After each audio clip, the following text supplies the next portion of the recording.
episode of Video Game Logic. Today's show was recorded on May the 29th, 2018. I'm your host, Gaming Psychologist, and with me, as always, I don't even know what to say for this go-around. Well, the microphone's actually recording this time, so Caffeine Rage. There you go. On today's show, we are first going to be discussing some unfortunate news. TotalBiscuit passes away at age 33. Then we'll move on to the games that we played this week. We'll have our May Game Club game, which is Battletech. We'll reveal our next Game Club game. Star Citizen offers the Legatus pack. The ludicrous. The ludicrous pack for $27,000 US. Yes, 27,000. We'll have our weekly community corner.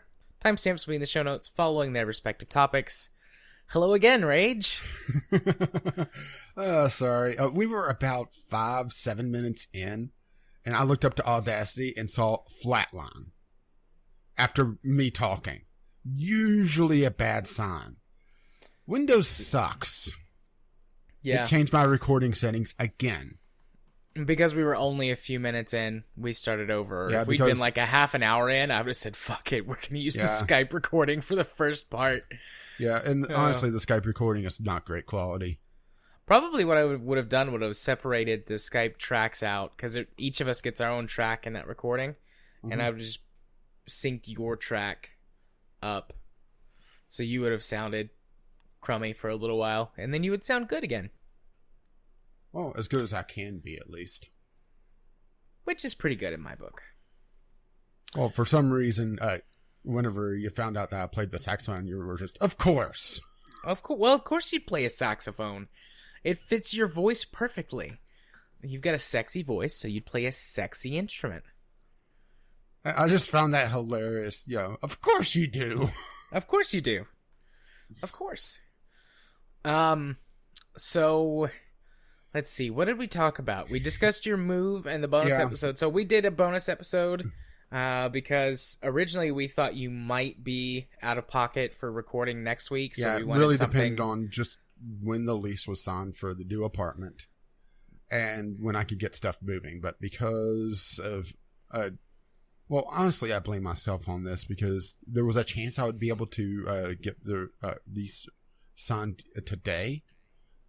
But I was also told that it might be tomorrow because here's the funny thing that actually I didn't mention last time. So, a little bit more pander, a little bit more talky bit is that, okay, the apartment manager is actually went on a week-long vacation and got back today. And she was talking about because everything would back up, there was a chance that I wouldn't even hear from her till tomorrow. So usually when she calls early morning because she knows I'm a creature of the night. Well, I didn't hear anything till about 11 o'clock noon, so I decided, okay, I guess I'll be tomorrow. Turned off the ringer on my phone and went to sleep, and then she called within an hour. Of course she did. Of course. That's how it always goes. Yeah. So I don't get to even start procedures until tomorrow, which means, unless for some reason my local ISP decides to take pity on me, I'm probably looking till mid next week, till the cable guy shows up. So, yeah. Right. Yeah, so it's almost certain at this point we'll be running that bonus episode, which is fine. I might cut it up into two. We were, I think, intending to go somewhere between an hour and a half and 2 hours, and we wound up recording like a full 3 hours. So... Yeah, and we didn't even touch a topic that we had on the docket. Yeah, but we had We had a guest. Yeah. And he and I both had to go to bed, so... I was dragging pretty bad at work today. I was really happy I had 3 no-shows. Normally that's annoying to me whenever clients don't show up when they're supposed to, but today I was like, oh, thank God, I can just close my door and lay my head on my desk for 15 minutes before I have to get up and go check on a few things. Go lay down on the couch? Unfortunately, I don't have a couch at my new office. I've asked for one, but I don't think I'll get it. This is more of like a... Well, I was going to say like an office setup, but it's an office no matter what. It's more of a... think more like medical as opposed to more clinical like therapy clinic. Why type don't you stuff. just bring in a hammock? I'm gonna bring in like some beanbag chairs or something. I think because they're not against the rules. Like there's certain things you can't have for building safety and things like that because this is a really big corporate. Well, not corporate. They're not corporate, but they're a really big mental health company, so they have some pretty strict rules for like safety and fire hazards and stuff. But beanbag chairs don't break. Okay. Beanbag chairs don't break any of the rules, so I think I'm gonna bring in beanbag chairs. Get some of the huge ones. Yeah, and then I can take naps in my office again. Or how about the beanbag chair that's also like the giant teddy bear? And then it can give you hugs. I tried pushing all of my chairs together to take a nap today, but that didn't work out so well. And I don't want to just lay in the floor. I don't know how often the cleaning crew comes. I'm not just going to lay down on the floor in there. Now I'm just imagining a Roomba just bumping into you repeatedly to wake you up. I'm going to get like a mat of some kind, maybe like a yoga mat or something, do stretches and exercises at work. And that and a cushion would be good enough to lay on the floor and take a nap on. So, or I could just do work and then leave early every day. I left the office at 4:30 today because I could. So do we want to do a less crass segue into this? Because, happy accident. We get to throw that away. Yeah, sure. I mean, I would have left it in. I have no shame. But, this way. It was bad enough for me to go, wow. So moving on to our first news topic, TotalBiscuit, news top announced, whatever. We just felt like it was appropriate to have this first in the show. But yeah. TotalBiscuit passed away last week. He lost his battle, whatever people like to say, with cancer. Yeah, it's always... I'm never really sure what to say about, the fight against cancer or, someone deal with cancer because it never seems like it's quite appropriate, if that makes any sense. Yeah. People usually do that to, like, psychologically. Having an enemy can give you a boost to your mental health, which can help play out to you having a better physical health. But it's always felt weird to me to say that because cancer is just... I mean, it's just cells that... Yeah, it's you. That's the thing. Yeah. But, I never, ever would deny someone, like, whatever they wanted to call their cancer. But, yeah, just from an outside perspective, it's a little bit weird. But, yeah. Well, at one point, he was calling it Battlefront 2, so... And no, I'm not joking. That's actually a tweet he did. Nice. But, yeah, the news came... Was it late last week? It was Thursday, I believe. Thursday. It was it was Thursday because the co-optional had just come out. And it was really, really kind of awkward hearing Jesse talk about, we'll get TB on here next week and talk about this. Yeah. Yeah, I posted a tweet to say that it was a little bit weird for me to be weeping for a man that I'd never met, but, we based our entire show off of the show that he created. Yeah, the general idea with a little bit of Cast thrown in as well. Yeah, but I always had always had the utmost respect for him and the way that he just conducted himself, both as like a journalist, critic, pundit, and also in the way that he did his business. He was always very open about everything, full disclosure. I always respected anything that he had to say, even if I necessarily didn't agree with it, because I always felt like he was very open about his own biases and was honest with everyone, which is sadly pretty rare. Yeah, I mean, it's tough for me to even think of someone that even approaches that, to be perfectly honest, because he was such a rare breed when it comes to games criticism. To the point where it's tough for me to even call anyone else a critic based around the example that he gave.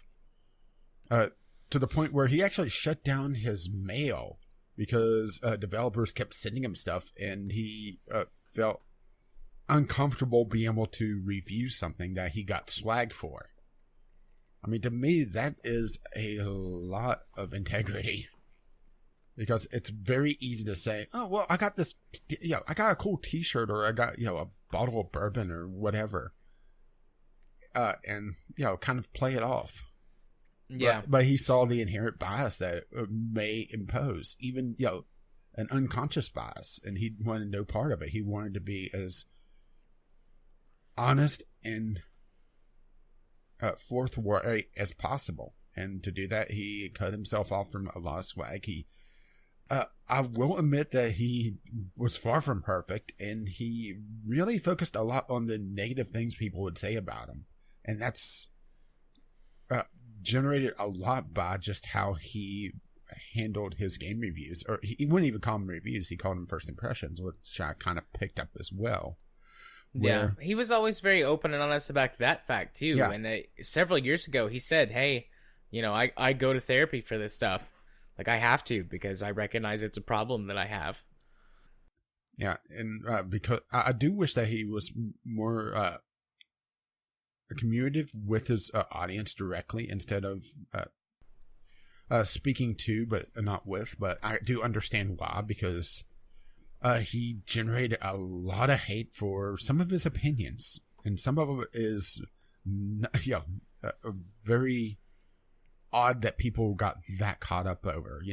Him disliking a game for mechanical reasons and people throwing shit at him. Yeah, I never understood that at all. Let alone a game critic talking about specific mechanics. I mean, it's one thing to have, I think it was IGN talking about, Pokemon, this Pokemon game is not good because it has too much water. Instead of breaking down various mechanics and various battle mechanics, for example. Yeah. I do think that it's going to be a tough act to follow for anyone to be even close to the powerhouse of game review, game criticism that TotalBiscuit was. There are a few out there that's kind of pretenders to the throne, but no one even close. Yeah. And even the ones that get, closer to that have very different approaches than TB. Yeah. Like one of the people that comes to my mind the most, the two biggest ones that come to my mind the most as not necessarily replacements, but people that have similar sort of mantles are Angry Joe, whenever he does his really big dissecting a thing videos, which are pretty rare. Yeah, he doesn't do that often. He's more of a game reviewer, and honestly, it feels like he gets caught up in the game a little too much, and he does a little bit too much pomp and circumstance, especially with some of the cosplay, that it just puts me off. Yeah. Or he may not even do it anymore. I haven't watched him in ages. It felt very cringy to me, and I just couldn't watch it. Well, he does less of that now and more whenever he has those videos, not necessarily his reviews, but his videos where he just like talks about a thing. He just, talks into the camera, but he's not quite as good at organizing his thoughts, or either that or he's worse of an editor than TB was when it came to expressing those thoughts. And also, I mean, they call him Angry Joe for a reason. I don't know how much of that is a character and how much of that is his personality, but he will be in the middle of something and he'll get riled up and he'll yell, like just start screaming and be like, fuck this, they're dumb, or they fucked it up or whatever. And like, I get that sentiment, but the idea of those videos to me, the idea of those dissections is not to yell and shout and scream, but to present your position from a very logical standpoint. Yeah, which it's kind of funny you talking about that with someone on the line called Caffeine Rage. Yeah, but even then, I'm actually kind of mellow for everything for my name. Yeah, the only other person that comes to mind, and it's both for very different reasons. Angry Joe, because of the audience size that he has, which means that he has a higher level of potential influence. The other one is Jim Sterling. Jim Sterling is very character heavy, but he's doing more content here lately that's less his Jim fucking Sterling son character and more just him talking. which is closer to what he has or what he's like on his podcast, for example, the Podquisition. Mm. But I think Jim has got the industry experience and the know-how and the intelligence to have the same level of discussion that TB did. And he's been to some of those really big industry events. Like, he was one of the people that went to Valve when they had their whole deal, like, last year, whenever it was, about all of those big changes that they were supposed to be implementing that we still haven't really seen, and, you know, all that jazz. Yeah, And he's one of the Valve, who knows if we'll see him.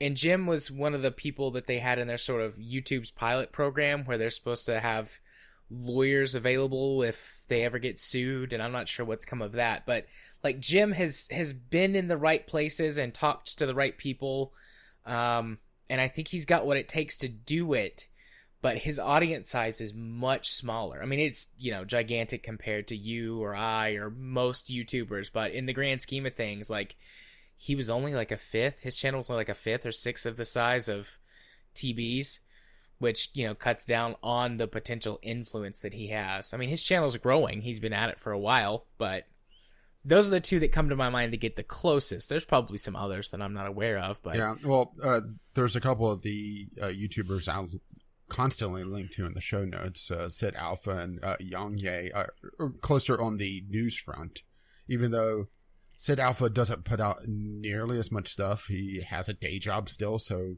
he'll go several days without posting anything and be behind the curve.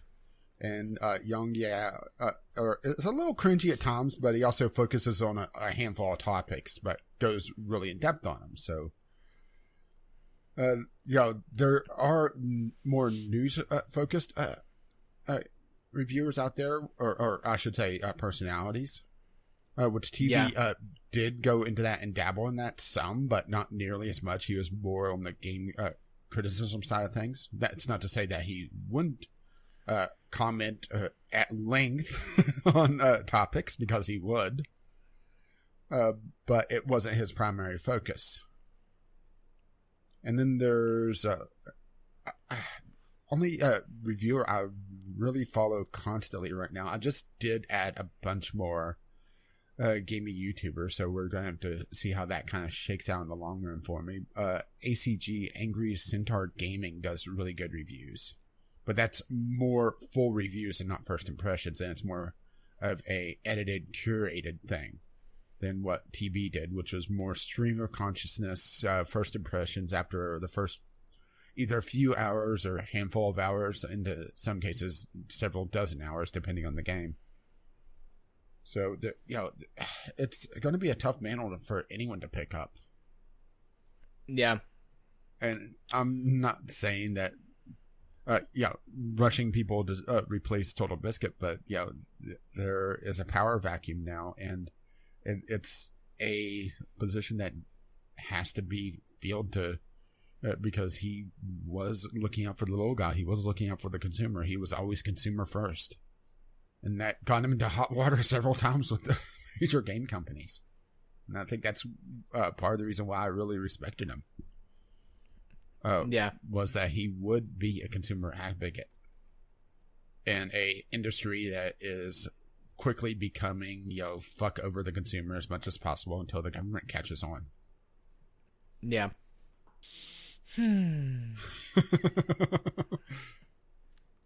It's all heavy stuff. Yeah, I didn't catch the co-optional this week. I was sleeping at the time.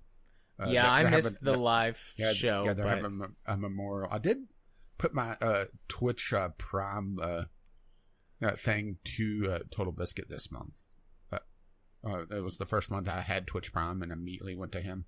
So I'll be able to catch it if I wanted to tonight. Not sure if I want to watch it, though, instead of just listening to it, because it may be a bit much. Yeah, I don't know if I want to watch it or listen to it. I'll probably wind up listening to it, but I might watch this one just specifically out of reverence. Granted, it has been a week, so the wounds are still fresh, but they've had time to pack the wounds, to dress them. so they could start to heal. Yeah. But I cannot imagine what Jen is going through right now. I mean, it's bad enough losing a husband to a lung disease like this, but on top of it, him being such a public personality and seeing the internet catch a light, it must be both humbling and just incredibly sad for her.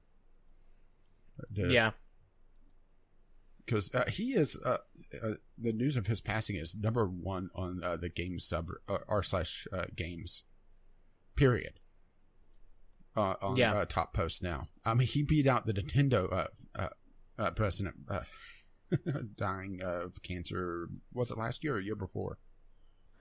I don't remember. I mean, that should tell you just how influential he was. Yeah. All right. I think I'm ready to move on. Yeah. To the games that we played this week, if you are. Yeah, I think so. I think we've talked about it enough, at least for now. It may pop up again at some point. Because there were people that were being dicks, of course. There was an ex-BioWare employee. Did you see that? Yep, I saw that. I wasn't going to talk about it, just sorry. sort of out of reverence to the whole situation.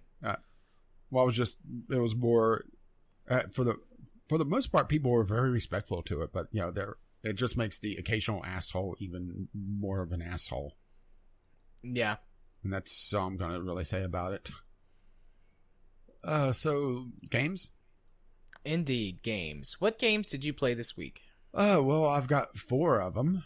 And hey, we have a 4th game starting right off. Dirt 4. This was a free-to-try game over the weekend. And I tried it. And it got bumped back several places on my wish list because of it. I guess I should really say right now, I'm actually a fairly decent fan of the Dirt series, and I like my off-road games a lot more than I do on-road racing. Maybe it's just the fact that growing up in the late 80s, early 90s, there was this huge popularity on TV of arena trucks, and it kind of forged that in my mind that, racing should be off-road and have jumps. Jumps do make racing better. I mean, if you've ever seen arena trucks and some of the crazy shit that they used to do, you would see how it influenced me. So the Dirt series is rally racing, for the most part, with some off-road racing and rallycross, which is on-road / off-road. And Dirt 4 is, actually not the 4th game in this series, because there's Dirt Rally and there's a couple others. There's Dirt Showdown that I can think of off the top of my head. And Dirt 4, it's okay. Okay. And it's just okay. I think that's probably the biggest problem with it, is that Dirt 3... it had its problems, but it still had its fun game modes, and it still had a lot of personality. And this, they stripped a lot, down to it just having 4 game modes. It has the pure rally, which is actually the meat of the game, which is pretty much standard for most of the Dirt games. It has a off-road racing circuit. It has rallycross, and it had one other that I couldn't unlock. And they stripped things like Land Rush, which is essentially the rally mode, only like twice or 3 times the speed. A lot of the more fun events, like gate crashing, where you have these giant styrofoam blocks and you're trying to get as low a time as possible on a rally course, but every time you hit a block, it stops the clock for a certain amount of time. They got rid of Gymkhana, which I'm okay with that one. I hated those events. Yeah, I was going to say, I remember you didn't like those from the last Dirt game you played. But it kind of tells you, where we're going with this. They got rid of the showdown events, where it's a one-on-one on-road race. where it's a split track, so that diverges, but you have to do 2 laps. Essentially, you're on the inside and outside lane, and it's like a giant Mobius strip. All right, so as you're racing one line, it slowly transitions to the other, and after 2 laps, you've ran the entire course. They've gotten rid of that, and it just feels like a very, very stripped down version of Dirt. To the point where, it's just, it lost a lot of its personality. I think they saw the success that they had with Dirt Rally and just decided that they didn't need some of the more personality that the game had. They could survive off the original, or off a more streamlined version of it. And it just doesn't do it for me. To the point where it feels like that Dirt Rally was almost a step backwards for the entire franchise because it's shifted focus so much. So going into this, there's actually 2 different control methods. And they're trying to straddle the line between an arcade sim and a more full sim. But to be perfectly honest, neither version of it really feels right. So going in, you have 2 options. The play for fun arcade mode, which feels a lot more arcadey than Dirt ever was. And the sim mode, which feels like a arcadey version of Dirt Rally. And honestly, the sim mode may as well be... Okay, so you want to lose. Because... Oh, that's one other thing they removed. They removed the rewind function. Okay. Why? I can't tell you because I have the foggiest. Granted, turning it off in the previous Dirt games and Grid games and pretty much any Codemaster game since like the original Dirt. Outside of... Did they do the F1 games? I think they do. Yeah, they do the F1. That's like the only Codemaster games that doesn't have a rewind function. Turning it off is the extreme hard mode. Mostly because the AI are dicks, and they continue to be so in this game, to the point where they'll bump you off the road and then just continue going. And because you don't have the rewind function to try to counteract that now, you're going to lose on the last lap of a 5 to 10 minute race. And because the races are like this perfect length of sure enough where it's bite size that, it doesn't feel like that long, but long enough where whenever you're screwed up on the last lap, it feels just all the more galling. And if you're screwed up on the first couple of laps, you feel like you just have to, it's best just to restart because you don't have enough time to even catch up. And the simulation mode just makes your car even more slippery, especially on some of the dirt tracks that, it's just not even worth trying, trying to make up that lost time. And I gotta be perfectly honest, I never even saw the AI screw up once, which is also a feature of Dirt, where, every so often the AI will go too fast into a turn and spin out or something. Never saw that once, actually, now that I really think about it. It's just, it feels like another company was trying to make a Dirt game. You know how you have the carbon copy games that just never quite hit all the marks?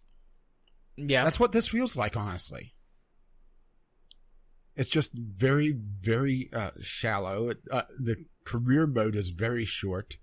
They borrowed the almost roguelite aspect from Dirt Rally that has the endless courses.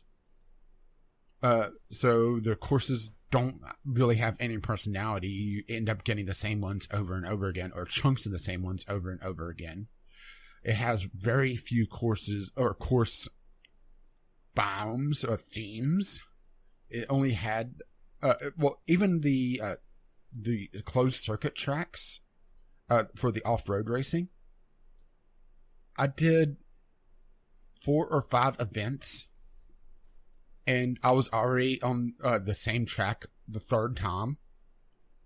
I was getting repeated tracks over and over and over again.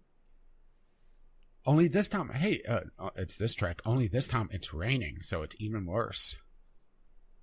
Ugh. I probably will pick this up at some point, but it is definitely not a $60 game. It's not a $15 game. This is a sub $10 game. This is a $5 game.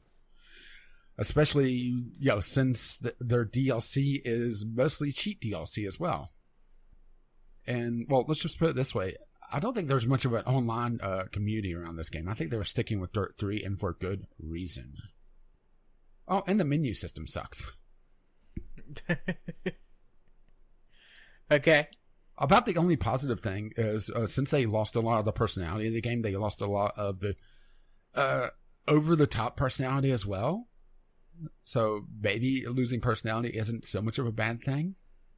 You know how they were rather extreme on it in the previous Dirt games? Yeah. It's not like that at all now.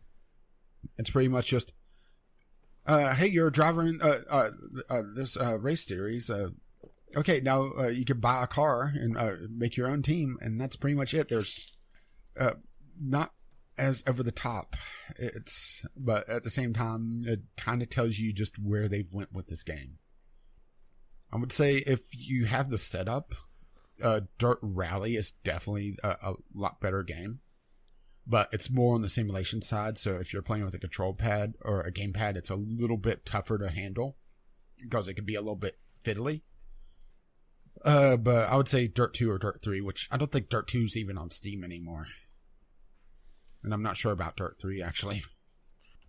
Dirt. Yeah, I'm just looking real quick. I actually don't see the third Dirt game anymore. Yeah, I don't see it either. Yeah, I know that they Dirt pulled... Rally and Dirt 4? Yeah, I know that they pulled the second game. I guess they pulled the third one as well. Because of car licensing things, so... Oh, well, I guess piracy. Woohoo, piracy. And it really saddens me that this game isn't that great. I think I have Dirt 3. I mean, it's that weird middle ground where it's not good, but it's not terrible either. Because outside of going full simulation, and on some of the harder difficulties where, you have all your traction control turned off, you have all the assists turned off, and especially in the simulation mode, it's just it feels very loose, and it doesn't feel like you're actually driving along the ground. That makes any sense? Yeah, no, that makes sense. It's just very, very disheartening for me. Because I actually really like the Dirt series, and I guess I'm going to have to find another rally game or, see what they do with the fifth Dirt game, because the overall feelings of this game is mixed. And I don't think the free weekend did them any favors.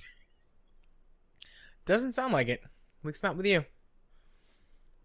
So, what else did you play this week? Okay, so here's one that you were nearly putting on your wish list. It's like, no, wait, I need to hear what you said about it because you're learning. Mercury Fallen. This is... Okay, I'm going to try to do the elevator pitch every so often for these games because it's a lot easier to try to quantify it. Think RimWorld plus Dungeon Keeper. Okay. Where it's the same general feel of RimWorld where you are managing a colony, but you have less direct control than even RimWorld has, where you could tag things as high priority, and that's about it. It's pretty much just a sit back and watch game, which isn't a bad thing. It's, it requires a little bit more thought. And it's an interesting start. It's still in the very, very, very, very early stages of its early access run, to the point where it feels like there's not much there yet outside of the very base of the game. There's absolutely no combat, which I'm not sure if there's going to be.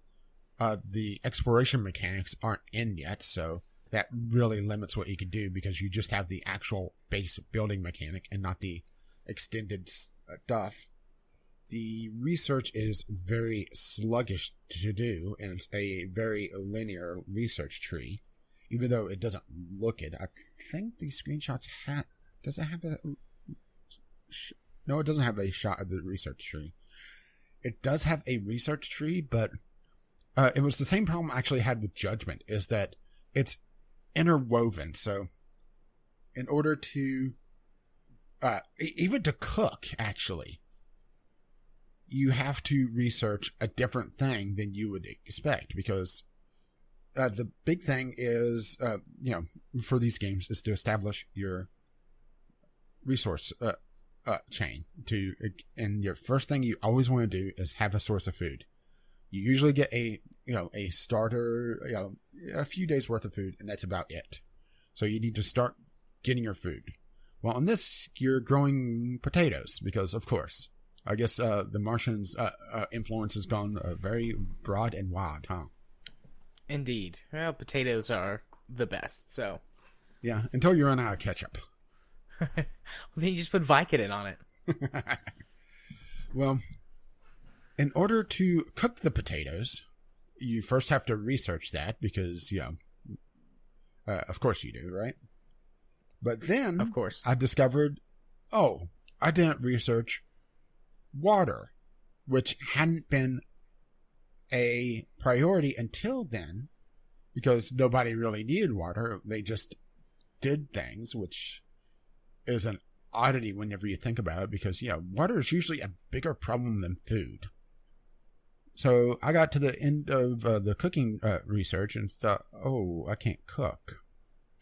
And I'm nearly out of food. Turns out, you pretty much have to have someone researching 24/7, at least in the current build, to be able to even try to survive, because the research is so damn slow and there's no way to prioritize directly. You can do a set of priorities, very RimWorld, Dwarf Fortress, or Dwarf Therapist-esque, where you could set essentially a hierarchy for each colonist, where, if set like priority 1 jobs, or in this case it's actually priority 10, and it goes down to 1 for lowest. Priority 10, they'll look at their list going from left to right, find the first 10, see if there's anything for that. Find the next 10, see if there's anything to do with that. You go down the list.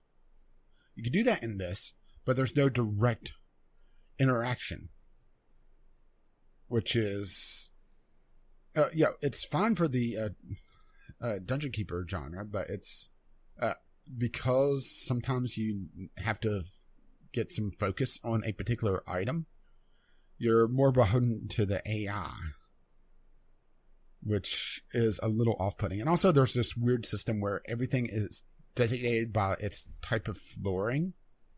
So if you look on the screenshots, you can see different floors, and certain items can only be built on certain floors, as in types of tiles, essentially. Not, like different levels of a building. I'm just talking about different types of tiles on a floor. And okay. And it's just very fiddly whenever you try to build something and, you don't have the proper type of tiling there. It's a system that I think works better if you're having different rooms designated, but because mining is so sluggish, at least in the beginning, you're ending up ripping up a lot of pre-existing infrastructure and swapping it out for no good reason outside of just, because we said so. That said, if this develops enough, I think it would be a pretty decent little colony builder strategy survival game. It really depends on if they're going to do combat. I'm not sure if they are. There's hints of a story here, but they haven't really fleshed it out. Every so often, you'll find these resource caches. Essentially, you're going to a different planet, and you crash, and you need to survive. And one of the escape pods is empty at the very beginning, and it's like, ooh, what's going on? And every so often, you'll find a resource cache, and it'll have a player or a person's login, and you read the log entry, and it's like, huh, that's interesting. But there's not enough there to really say what the story is going to be overall, or if it's even going to be very interesting. So, yeah, it's, once again, an interesting base, but I'm not sure how it's going to play out on the long run. And maybe it's just because I haven't played enough of these Dungeon Keeper-esque games. I do find it a little frustrating to be more beholden to the AI to go, okay, well, I'll go mine this now. Never mind the fact that, okay, I need to get the kitchen set up, but there's this one tile, and I don't have a way to designate it as a high priority. So I'm just sitting here waiting for the AI to go, okay, fine. Unless I want to go undesignate a lot of mining situation, which I actually had to at one point. Sounds... It's interesting, but it needs interesting. But it needs more quality of life stuff. I think I'm going to not put it on my wish list, but also not mark it as not interested. I'm going to go request a key on Keymailer, hope for the best. And if I see it for... I will say that... less than $5? I will say that it definitely needs a art pass, because the models are very, very, very rough. You could see on one of the screenshots a good close-up of some of the player models, for lack of a better term, and they're very basic. And let's just put it this way: in the very beginning, everyone's in. I had essentially 3 clones, and it was very tough to be able to tell them apart until I figured out that I was able to recolor their clothing, which it doesn't tell you that. So I was just watching essentially the 3 same people running around, as in the like triplets.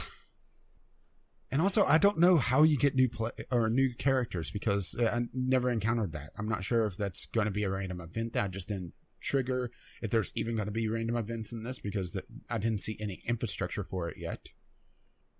It's interesting, though. I do want to see how they go through early access, and that's why I didn't do the video on it, was that it felt too rough still.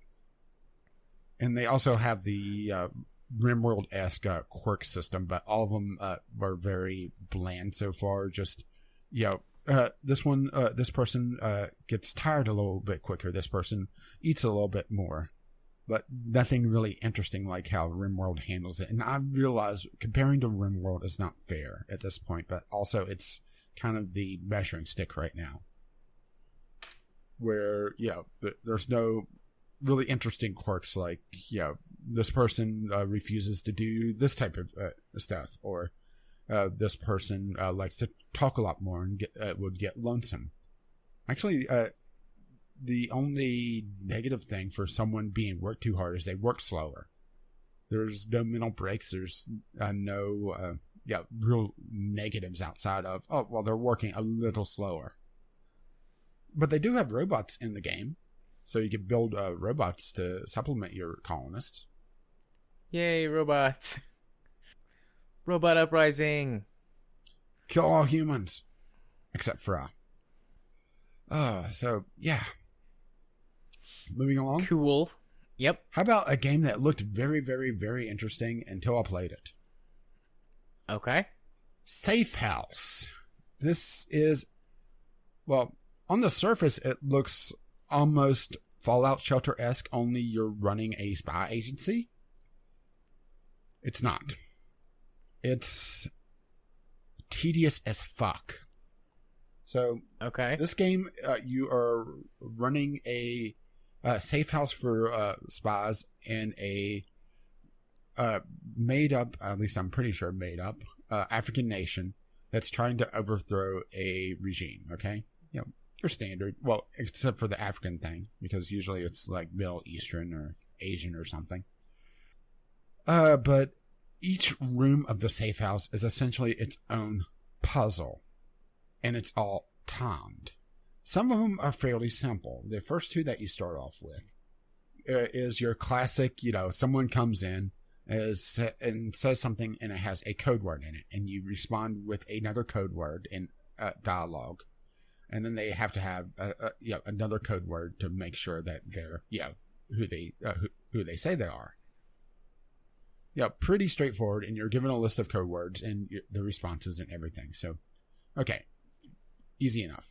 Then you have a loading dock, which has every so often a crate comes in, and you have to check the code on that against a whitelist of codes that you have. And if something is on the list, you accept it. If not, you reject it. And every time you're wrong on any of these puzzles, the game punishes you by making the faction that you're trying to fight stronger.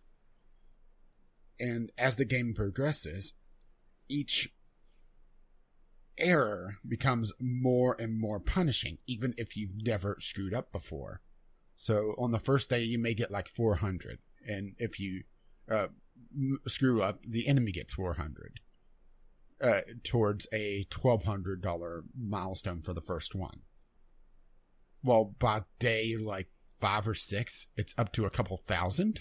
So you screw up once and you've never screwed up before. The enemy gets 2,000. They trigger the first milestone and suddenly you're getting less money. It's an interesting way to do it, but the way that they're ramping it up so quickly is infuriating. But anyway, back to the puzzles. So, okay, first two, pretty bog standard. Then they throw cryptograms at you. Now, mind you, all of this is timed as well. So it's Papers, Please-esque, where you only have so much time. So they give you a scrambled, or not really a scrambled, but it's a simple substitution cipher. So you're given a ciphered word and a offset. So you have to look at the word and offset each letter by the number of places on the alphabet. So let's say the word starts with A, the scrambled word, and it's a plus or minus 3.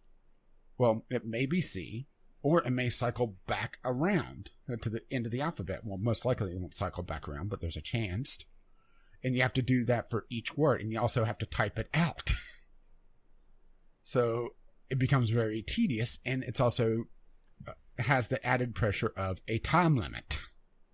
Because if you take too long, you're not able to do many puzzles, which means that you're not getting the money, which means that you're stretching out the story, which may cause problems with the overall milestones. Because you're also having to do certain things to keep up with the story. So you're seeing where the problem is coming, right? Maybe. Then there's the fourth puzzle. All right, and this was the last one. This was the cryptograms were already annoying enough. Maybe it's just because I'm a dum-dum and I have to sit down and think about it. All right. Okay. But then you get the infirmary. All right. The infirmary. Okay. Well, agents get injured, so you have to heal them. All right. Pretty standard, right? I guess. Yeah. So they come in and you have to give them the proper type of blood, which is, you just, give them the same blood type that they need. I assume that it may do the full donor system where, there's the universal donor and universal receiver, that sort of thing. But then you have to give them the proper medication. So if they need an anti-poison, you have to look at the list of various medications that offer that thing. And then you have to look at their allergies and then compare the ingredients to each medication, which is randomized per day in its location. Look at the ingredients, see if they're allergic to it, on top of figuring out if that medication would even do the fucking thing that you need to do. And mind you, you're still on a fucking time limit. And the time limit is very, very, very short. Just a couple minutes per day. So, yeah. That sounds incredibly frustrating and not fun. And I wasn't even a quarter of the way full through filling up the safe house. It was like they took the idea of Papers, Please, took away all the ramp up, and just threw you in the deep end with very irritating results. And on top of that, the camera sucks. Which you may think, okay, so why is the camera so important? Well, you have to click on each individual room. And the camera is sluggish, even on its fastest speed. If you have it on its default speed, it takes you a good half the day to be able to traverse the entire building. It's just irritating. And they do have, well, I did unlock one room past the infirmary. It was the mission system, which is essentially your Facebook mobile game where you send off someone, and it takes so much time for the mission to complete off screen. And agents level up through that, but you know how that's going to play out, right? You have a percentage chance each time for the agent to get killed, and then you're screwed, and you have to build up new agents. Right. Yeah. I was actually somewhat excited to play this when I saw this because it looked very interesting. A Fallout Shelter-esque game with meets Evil Genius essentially. Well, maybe not Evil Genius, but a kind of cheesy spy game. Right. But it feels like they missed all the marks. Personally, it's just infuriating. Maybe I'm the wrong type of person to enjoy this. I don't know. Yeah, I don't think that I would like this. And also, at this point. Well, also, it kind of tells you just how this game is put together. That the cutscenes, whenever everything kind of slides together, it does the sort of old school James Bond silhouette thing. You know what I'm talking about? Against a flat background. Yeah. Whenever all the pieces slide together, you can see the visible seams of the individual shapes. Where they didn't quite get together quite right in the render. And also everything has very, very bad jaggies with no anti-aliasing. That sounds... Well, it's a neat idea if they had done it right. Yeah, the game is a neat idea, but it's just infuriating. If they had it... if they had it with the game paused, so you weren't punished to actually sit down and think about your actions. Granted, I don't think you have a failsafe on just the time running out, but because the time is running in the background and the puzzles don't queue up, if you spend too long on figuring out a cryptogram, then you may not get people come in to do the easy thing of just swapping back and forth the passwords, which costs you a lot of money, so you don't get to build rooms or train up agents or even hire agents, because I was able to build the Black Ops Center, or whatever they called it. Well, I wasn't able to hire anyone because I had missed a couple of the missions because I spent too long on a cryptogram because I'm a dummy on those. So it's just... Good job. Yeah. Oh, that was funny. What? I'm a dummy on those. Well, I sat there and it's like, okay, what's 4 letters after Q? I have to sit there and think about it for a moment. Well, I couldn't just tell you. Oh, good. So you're a dummy as well. It's U. Right? Q, R, S, T. Yeah, 4. U. Yay, I did it. Yeah, but hey, that may not be the proper letter, so now you have to be 4 before. No, I'm fucked. I can't go backwards. I'd have to go through the whole alphabet. Yeah, that's why it's a lot tougher. Is that sometimes it's not the usual way through, so you have to sit and think even longer.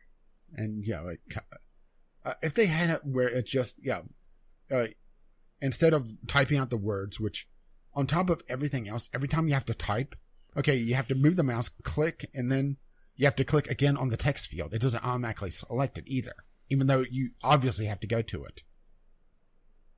If they had it where you could just scroll through the letters, that would have been a lot easier. Or even whenever they had the list of words, be able to click on the words instead of having to type them out. Especially since it's the early game stuff. I can only imagine what they're doing late game. This feels like a game that is built for a particular type of person in mind, or for the developer in mind. You know how those passion projects are built around a person's vision and what they want out of a game. This feels like that. This is the game that they want, and it's not quite what anybody else would want to play. If that makes any sense. Yeah, it doesn't make sense. Yeah, I'm not interested in this game any longer. Oh, I'm doing really well at scaring you off of games today. Well, obviously, I can't do that for this next one. Indeed, because I played it too. Gunsmith. This was the Sunday sampler as well. This is a very, very good base, but it is lacking a lot of quality of life issues, or quality of life features, I should say. Primarily, comm scaling. Indeed. So what this is at its core is a factory management game. Essentially, it's Big Pharma meets illegal gun trade.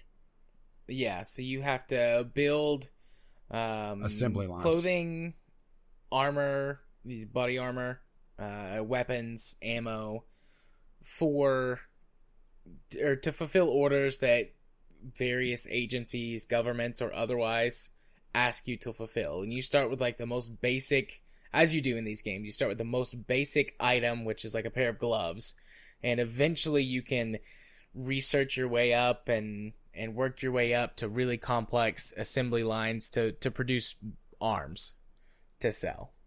Yeah, but to get there, it's such a drag. This game, it has a lot of interesting things. This actually is a lot closer to what I wanted, which is out of Big Pharma, which is more of a factory management instead of feeling like, okay, well, I'm just raising and lowering arbitrary things.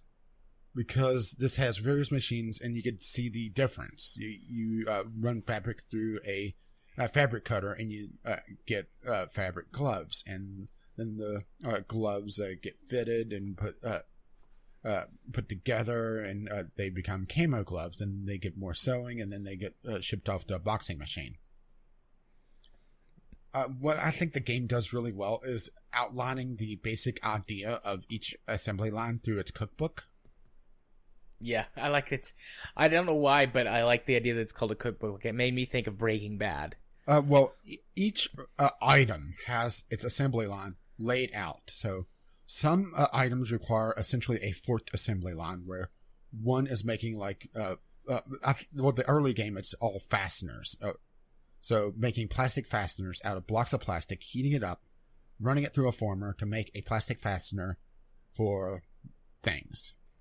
And then it ties into the rest of the assembly line.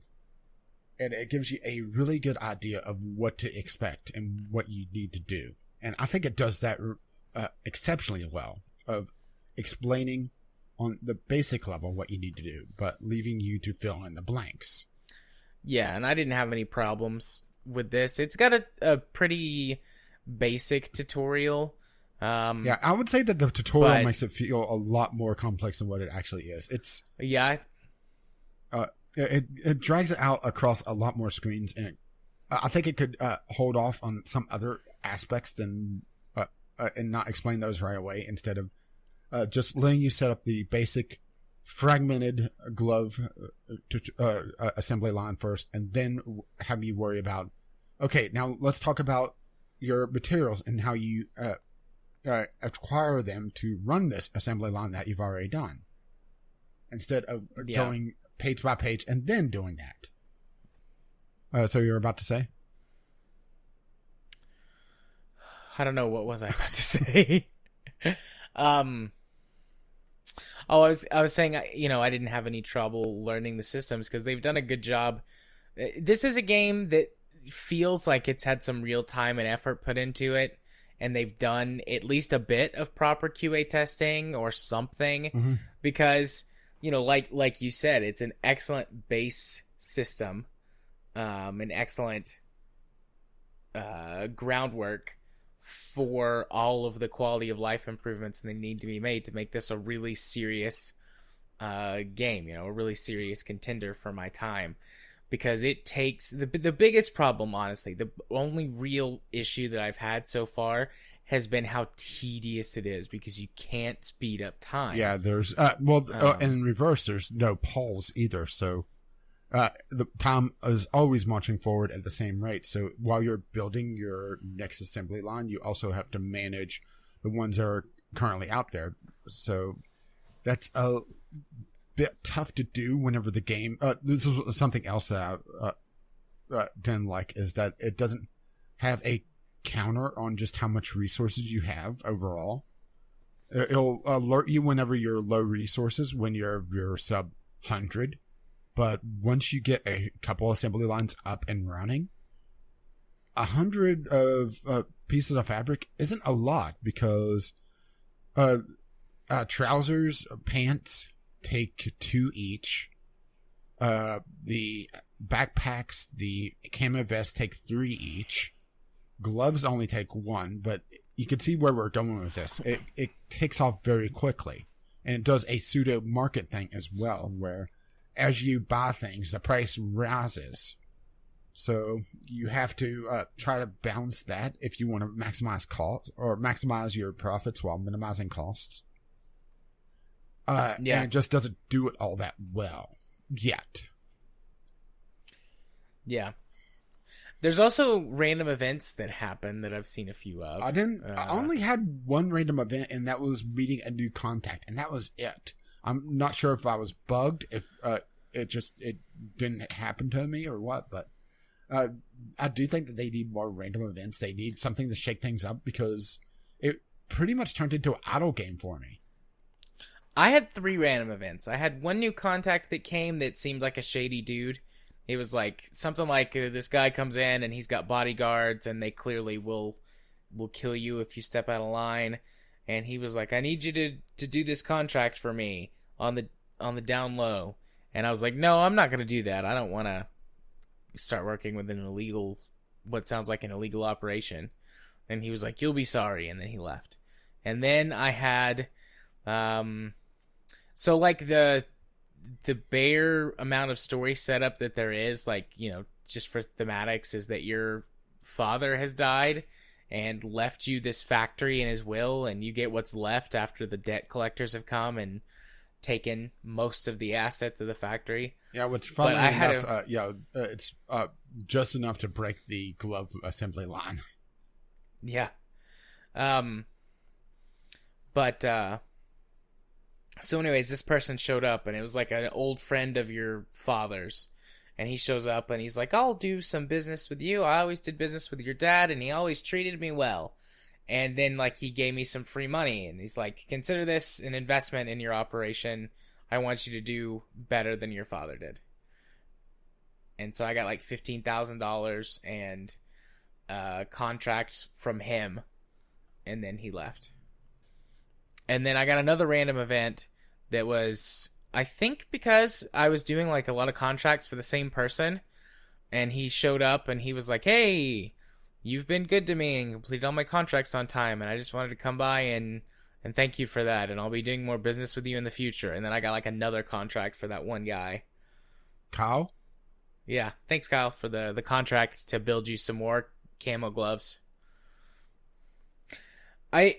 From what I've played so far, it doesn't feel like it really forces you to expand and build your factory. Yeah, there were still plenty of contracts that just had camo gloves. After a few hours, it was starting to get to the point where I required at least 2 or sometimes 3 of the different clothing components.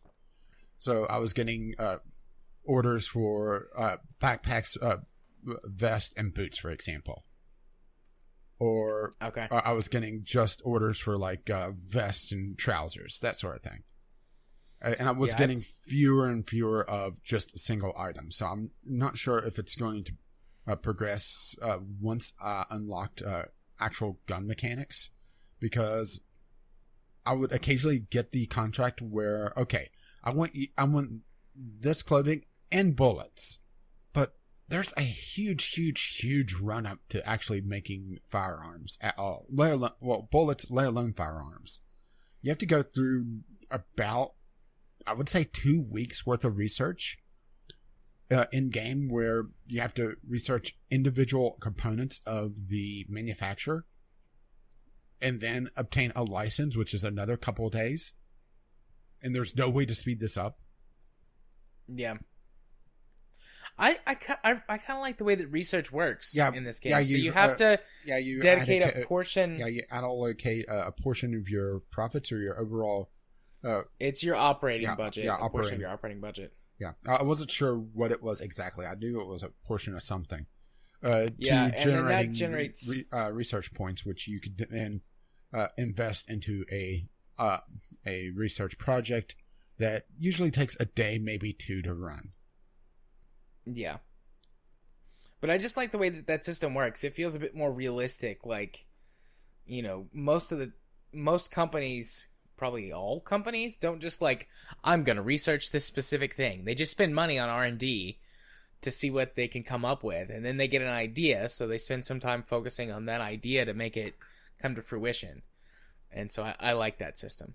Yeah, I will say that the game runs a little rougher than I would expect. It's not that bad, but I think it's where everything is a physics object on the conveyor belts. I did not have any problems with it. It wasn't until I started recording I started hitting a little bit of a frame rate hitch. Okay. Yeah, mine never dropped from... I think it's frame locked.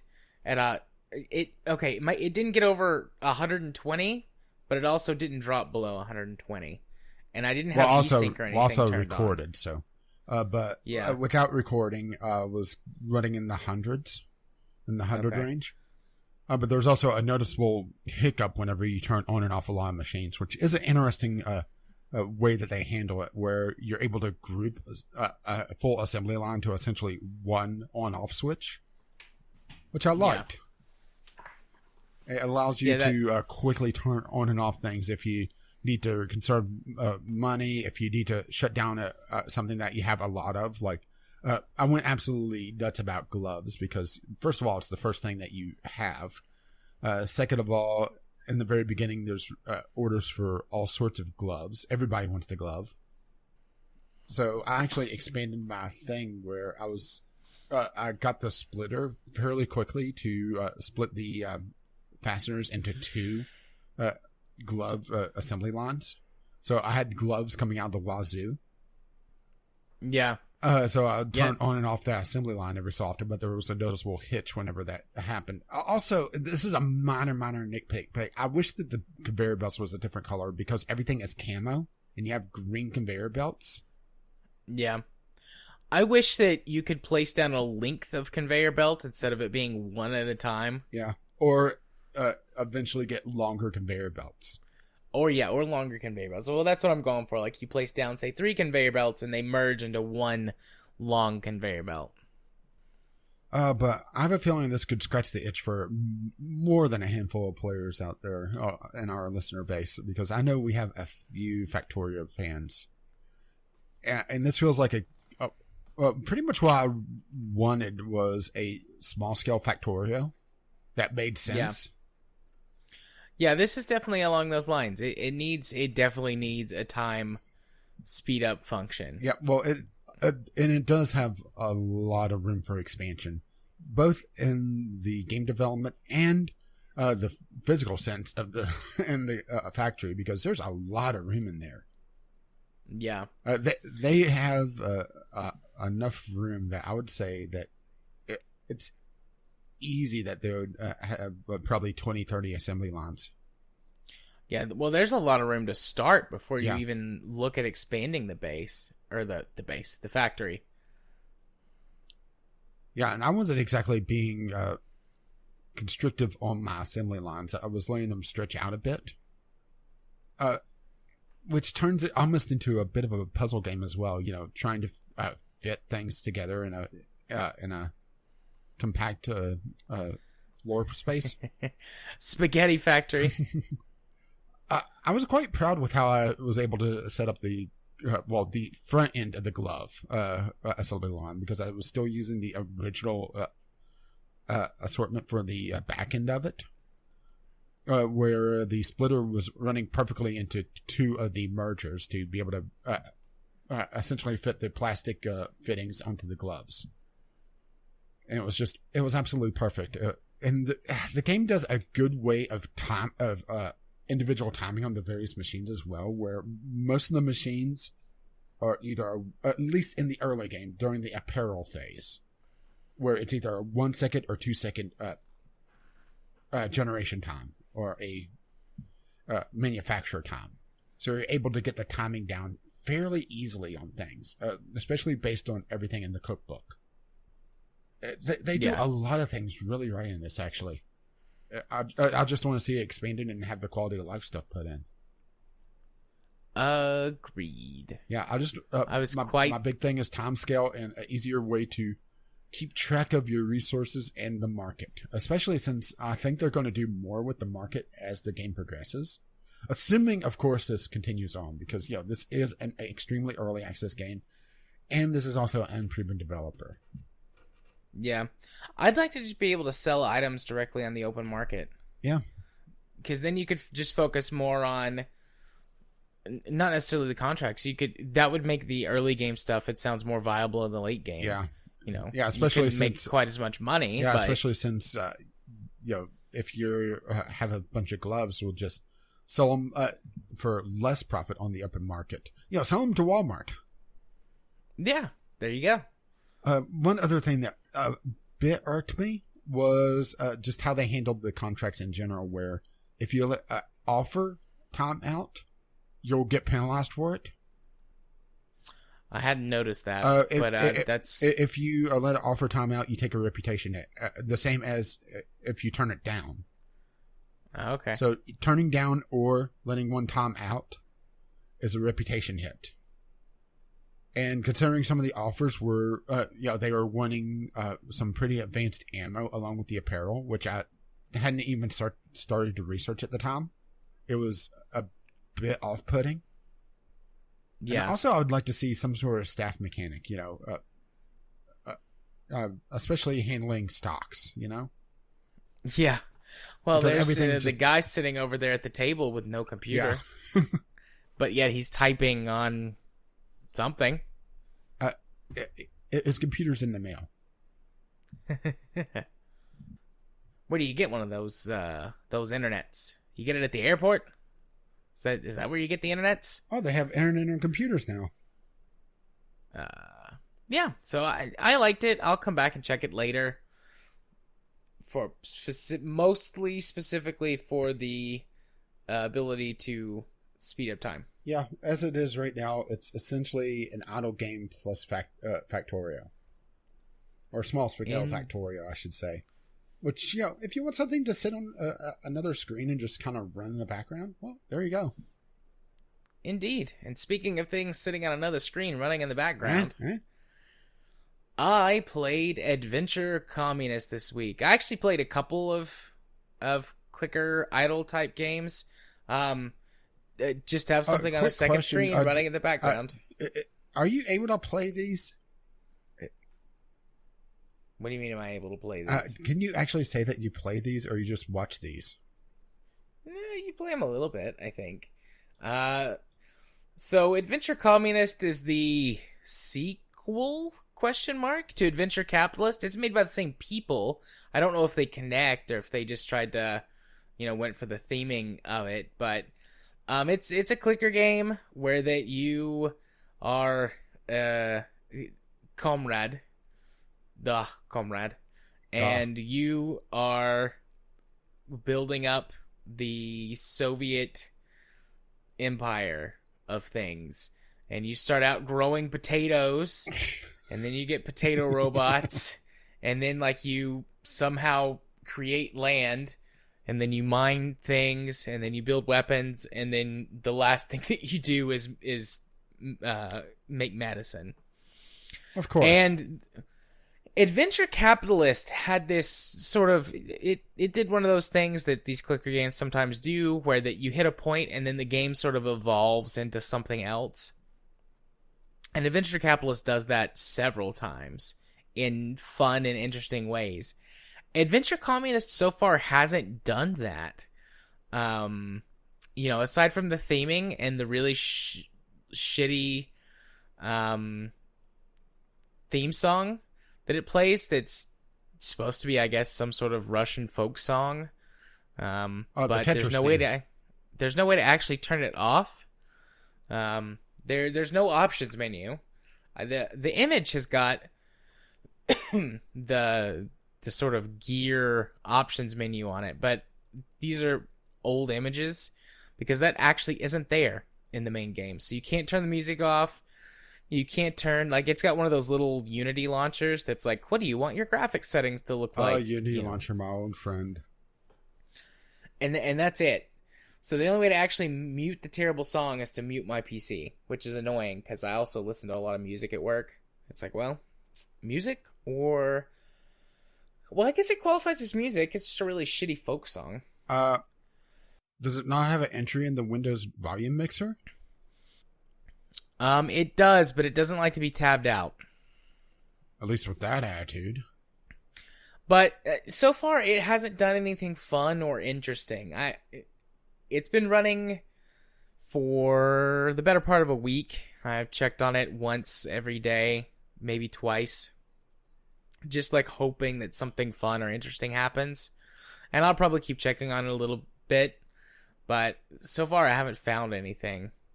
Like the premium, I do like that the premium currency is comrades, research points and comrades. Those are your two primary currencies. I think that's funny. It used to be wealth. I saw, but wealth like didn't make sense with the theme. So now you have comrades. Should be presidents. Oh, that would be amazing. Like if that's what it morphs into. Oh, that would be cool. And I've avoided, like, I know I could just look this up, but part of the fun of these games is, like, whenever the twist happens, it's like, oh, that's neat. So I don't want to cheat and look that up and then ruin that potential twist. But if in, like, another week, if nothing new has happened, I'll probably go and look it up and just see if there is actually a twist. But, you know, it's for what it's supposed to be, just a background thing you check on every once in a while between tasks at work or whatever. Perfect for that. Thumbs up. But, you know, I mean, it's not like a game. You know what you're getting into with this. And if you don't like idle type games, then there's nothing redeeming about this, at least so far. So I can quickly move on to the next game on my list, which is a puzzle game. Yeah, I actually got review code for this as well, but I got it too late to be able to do anything with it. Yeah, so this game is called Inline. It's a very simple but challenging puzzle game that I think takes the idea of Tetris, like placing, you know, the various shapes in order to clear the board. But what it changes up is that your board is a square that has got a space in the middle where you can't place anything, and that's where your next shape block shows up that you can drag and drop anywhere on the grid.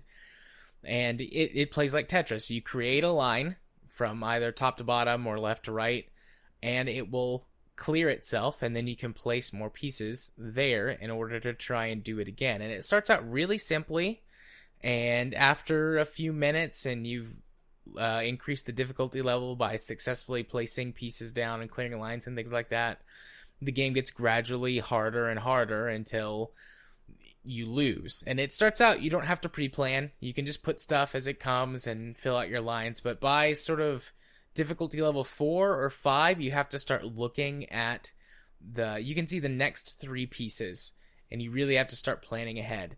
You can also skip a piece or discard a piece. You have like a little bar that fills up as you successfully place pieces down, and you can have up to 5 skips at a time.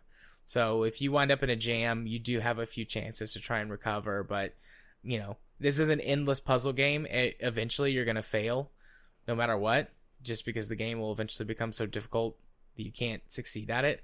But it's got a really nice, relaxing, soft soundtrack that isn't too overwhelming or powerful. So you can also listen to podcasts or your own music or whatever while you play it. That is their kind of niche, because I'm looking at their history, and they are actually the devs behind the Learn to Fly series. Okay. But it's an excellent puzzle game, and it's really, really simple. No like major graphics or anything required. The whole install file is less than 100 megs. So this game is currently, I don't know how much it's gonna sell for. It's currently not available for purchase. If this game is like more than $5, I'll be really surprised. This is like a good $2.99, $3.99 game. I think that's perfectly going to be priced for what it is. I mean, we'll see what it actually is. Yeah, this is a former Congregate developer. Inline is going to be launching at $4.99 with a 15% release sale. $4.99 is like perfectly priced for what this game is. I've played it for 45 minutes to an hour, just in little bursts. The first time I played it was for like 15 minutes before I went to bed one night, and I played it for a couple of 5-minute chunks today at the office when I had a client that didn't show up, or I played it for a little bit when I ate lunch. It's just really good at what it sets out to do. It's an excellent puzzle game. So definitely I recommend this, especially that's the perfect price point for this game. $4.99, 15% discount at launch, so that'd put it at like $3 something. Yeah. Around $3.50 thereabouts. Yeah, or regional maybe a little less, less, of course. Yeah. But I mean, it's a perfectly priced game for what it is. So that's Inline. And then on to my last game for the week. This one was an interesting little thing. Like, I saw this as another clicker game on mobile. And it's called Idle Skies, and it's an aviation themed clicker game. And I, just downloaded it as like, okay, we'll check this out and see what it is. And I was pleasantly surprised at what this is. So it's got a really nice, gentle soundtrack that's very soothing. And as you unlock the various things, the various aircraft and other aviation related things, which are what contribute to your overall points to unlock the next thing, you get like little snippets of history about something. So in the first phase, you have like pre-flight era things like paper airplane, the paper lanterns, and things like that. And whenever you unlock something for the first time, you just get a little thing that pops up, and it's 2-3 sentences, just a very brief history about the thing and how it was used. And it's just really nice. Like, I learned a couple of little things, and there were a couple of interesting facts about stuff, and I was like, oh, well, I'll go look up more about that.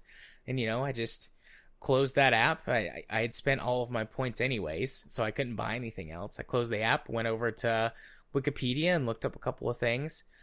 The game you can't purchase anything in it. There's no store, there's no premium currency, there's no nothing. You can watch ads to get boosts.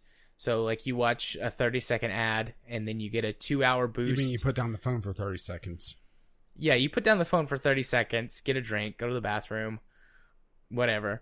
And then when you pick it back up again, you got a boost. And it's got like a little spinner wheel because it, I guess, has to have something. And you can get a 2 times boost, a 3 times boost, or a 4 times boost. Or you can watch an ad for a straight up 30 times boost, but that only lasts for 60 seconds. But otherwise, that's it. And honestly, there's really no reason to. You can get through the first set pretty easily, and there's no like penalty or anything to restarting. And every time you restart, you get a bonus, which is pretty common for this type of game, so that you earn resources faster. And relatively quickly, you can get to the point where that you can have enough of a bonus to do a reset, and then within like 2 minutes, you're back up to exactly where you were before, just earning faster towards the next one. And I've reset like 4 or 5 times at this point. I don't know how many eras they are. It starts with like pre-powered flight, and then there's what it calls the golden age of flight, which is like the around like the Wright Flyer. And then there's the space race, which covers some rocket, it's kind of like odd the that space shuttle and some rocketry. Yeah. But there's something beyond space race, so I don't know how far you can go.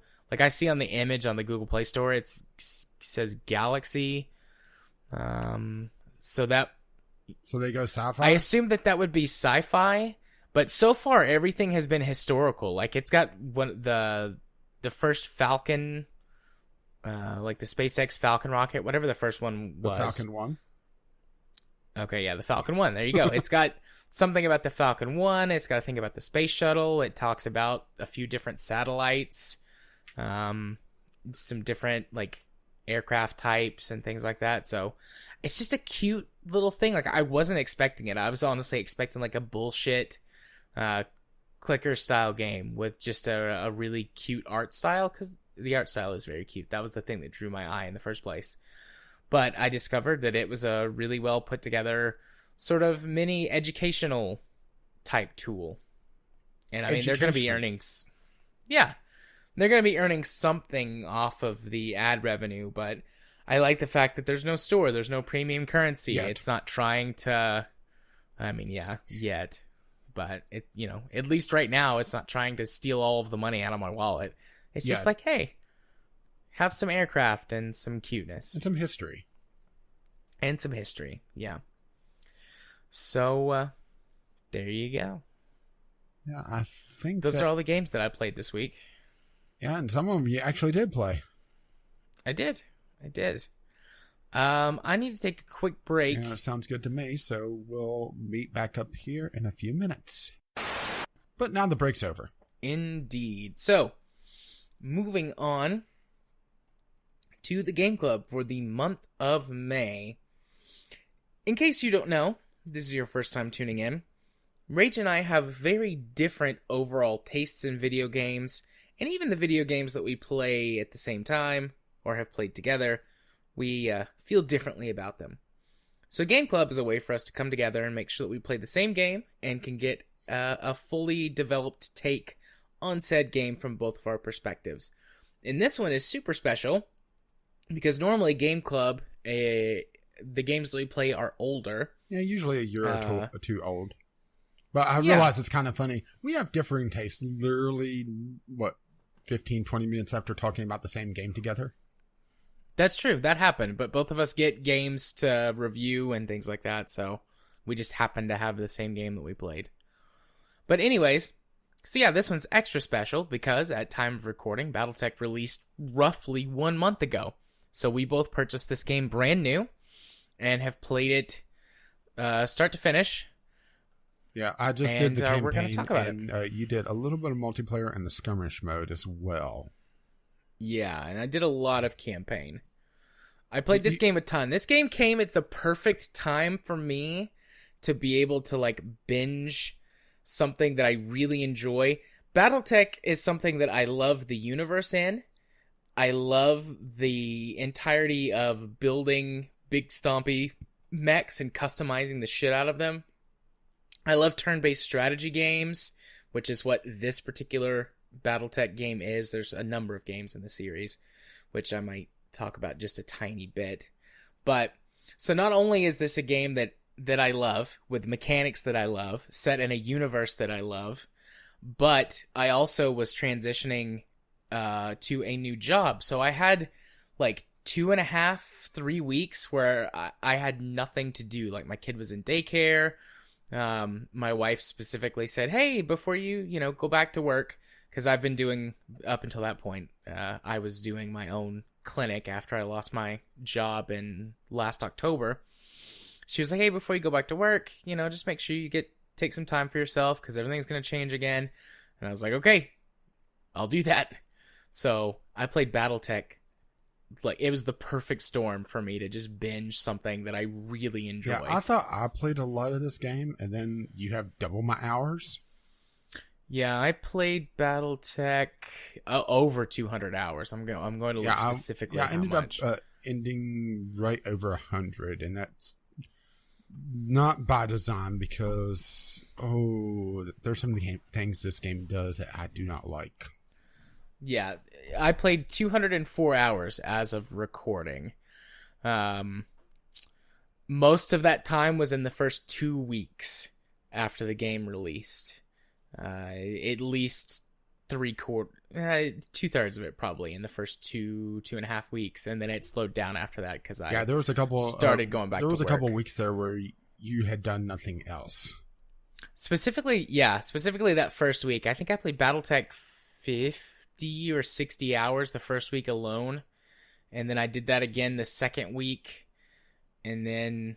Meanwhile, I was managing everything else on the YouTube channel, so... Yeah. But anyways, enough about me binging something so much. But yeah, so let's just brief. So I actually put together some categories for this because this game covers a lot of different things. Yeah, overall and I figured history with the franchise, your first topic. I don't have a lot. I just have a couple of the old MechWarrior games, and that's really been my only exposure. I've known about Battletech as a board game, but it was always too complex to be able to even consider as an offering for Stream Night whenever we were still doing that for Tabletop Sim, because I could only imagine how long that would take. Yeah. Depending on what type of game you're playing, can take anywhere from hours to weeks. Because you can play it as just like you set up a battle scenario, and that takes usually a couple of hours or so. Or you could do it more like a role play where you have a pilot or a group of pilots with skills and things that you manage. You have your mercenary company with mechs and vehicles and space stuff. Like, you can play a campaign for weeks, just like a D&D campaign or a Star Wars RPG or whatever, just in the Battletech universe. My history with Battletech is pretty expensive, expensive and expansive. Had a Freudian slip there. Indeed. I don't know how much money I've spent on those books over the years, but I've read a good chunk of the Battletech books. There's several dozen. I've read most of the Dark Ages series and most of the Clan Wars series, but the books span something like 2 to 3 decades worth of stories and writers and things. So, I've read a good chunk of them, but in total I've probably not even hit 50% of all the books that have been written. Plus there's all the source material that's in the rule books for the games. I've played what's known as Battletech Classic, the tabletop game, because there's like 3 different rule sets. Because the property changed hands a couple of times, and when it did, they were like, we're going to reinvent the wheel. But Battletech Classic is the original rule set, and that's the version of the tabletop that I've played. And then I've played the majority of the video games. I've played the 2 Mech Assault games, which are very sort of adjacent. Whatever Xbox studio it was that made those games, they didn't follow very much of the Battletech anything. So most people consider those like super apocryphal. I've played most of the MechWarrior games, going back to MechWarrior 2 and its expansions. I've not played the ones that were on Super Nintendo, or there was one that was on Windows 3.1, or it might have even been an MS-DOS game. I haven't played that one. But anything from MechWarrior 2 up, I've played all of those, all the sequels and expansions. And then I've played both Mech Commander games, which are real-time strategy games set in the Battletech universe. So I've got a pretty extensive history with the lore of this game. Even so, I still feel like I've only scratched the surface. The best way to describe Battletech to someone who's never really played it is to hope that they've seen Game of Thrones and then say, it's kind of like Game of Thrones, but with giant mechs. Because most of the story, at least the early story, centers around all of the major houses, which control huge chunks of the galaxy, constantly at war with each other and constantly going through political craziness and backstabbings and assassinations and poisonings and marriages for gaining of stature. The galaxy sort of went to this future feudalism society after there was some stuff that like everything broke down. So that's like a super vague, super in a nutshell overview of Battletech, the Battletech universe. It's fascinating. Yeah, so Game of Thrones plus Usually 50 to 100 ton big stompy robots. Yeah, what's not to love? So yeah, that's my history of the franchise and just kind of a very general overview. Before we get mine any was farther, very truncated. I played MechWarrior a couple times. Yeah. Before we go any farther, did you have any questions or things that you thought were weird that maybe I could answer or help frame? I think the game does well enough explaining the general terms and everything else. I wish that there was just an encyclopedia in game with all the tooltips that it offers in its dialogue. But yeah, I really liked that, but I do wish they had an in-game encyclopedia. Yeah. That unlocked as you saw new terms. But yeah, I think I got the gist of everything. It's just more. This is actually a very small story overall. It's just about one very small kingdom, essentially, for lack of a better term. Yeah. So it's a nicely compacted story. That said, let's just jump ahead to story discussion and skip mechanics for the time being, since we have a good entry into this. I felt that's fine. I felt the story was a little too simple, that it was played out kind of in the background, behind the scenes, and never was really in the forefront, with the exception of a couple missions that you were just there and that was it. Yeah. Which isn't a bad thing if they didn't keep talking about how you were the linchpin, that you saved everything. Yeah. In some ways, they did the story really well, lining it up with how things sort of have worked in the Battletech universe. And in some ways, they did a poor job of it. I think it's a bad way of doing story gameplay segregation. That's where it really broke down for me. Yeah. Yeah, that's the problem. If you had spent a huge, or maybe not huge, but a much more connected chunks of the game dealing with the story missions, it would be much better off. Because what happens, dear listener, is you will do a story mission, sometimes two story missions, close together, and then the game will say, okay, we need to go just do a bunch of random side missions while we go do something else, and then we'll let you know when we're ready for the next story mission. And in some ways that's nice, because the game doesn't pressure you really to do the story, aside from at the very beginning, which if you're not playing with mods, it's next to impossible to really wait out those first couple of story missions. But once you pass a point in the game where you get your big drop ship called the Argo, we should have said spoilers, by the way, for the game. Yeah. Fair. Yeah, we spoil everything. But once you get the Argo, the game opens up, and it becomes much easier to actually sustain yourself on those in-between bits. So, but yeah, the game is just like, all right, go do whatever for sometimes many hours of gameplay. Sometimes it's just like one or two missions, which works out to be anywhere between 30 minutes to an hour, depending on how quickly your computer can load the missions, which it goes to the technical side, but we'll get to there too. And then how long it actually takes you to complete them. But most of the missions are relatively short once you get the handle on it. I was averaging up until the end, where I basically just learned how to exploit the AI. I was averaging like 20 to 30 minutes a mission. Yeah, some of the missions do drag on, though, particularly towards the end.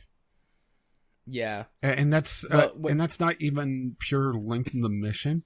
It's more that the game likes to waste your time.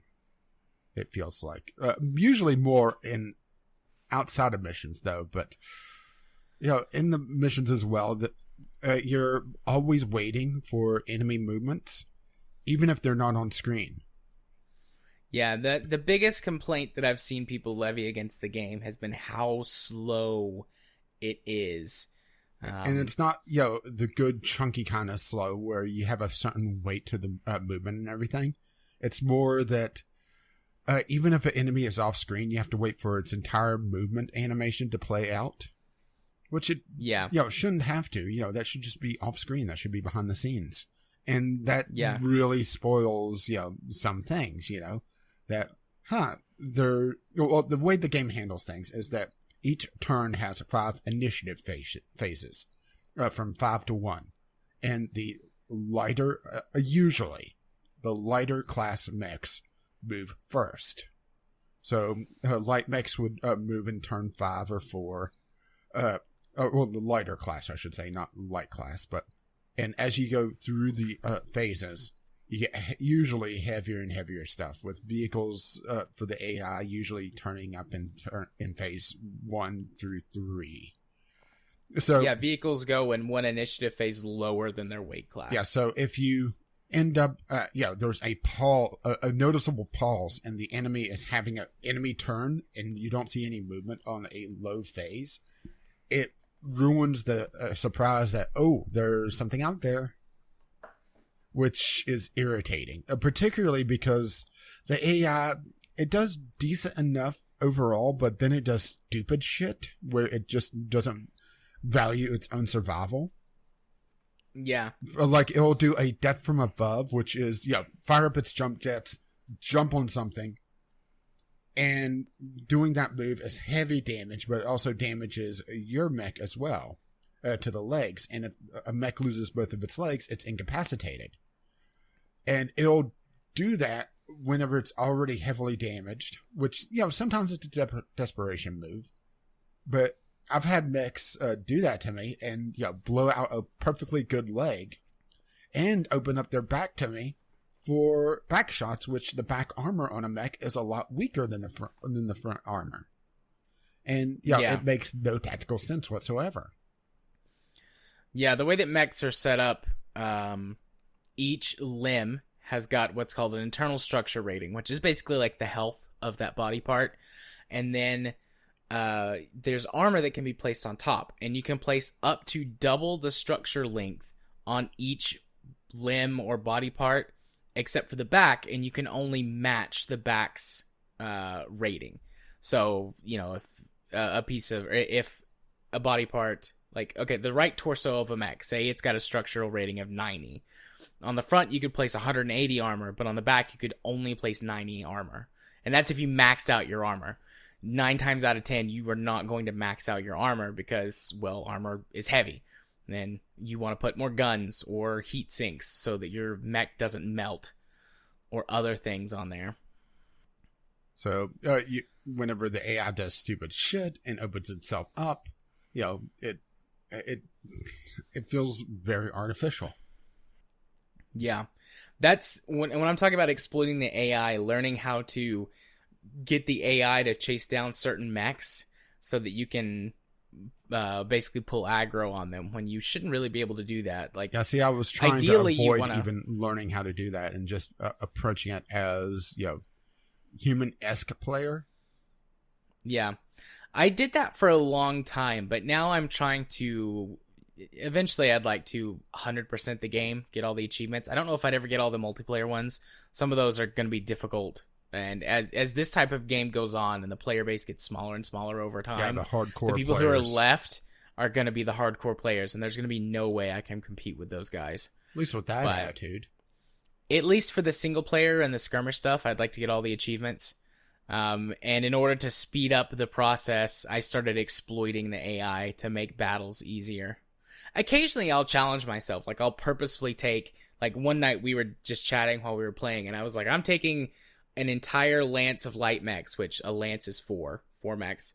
That's the most you can take into combat. Into a mission that is rated to be probably going to have mostly heavies. So the missions have a skull rating.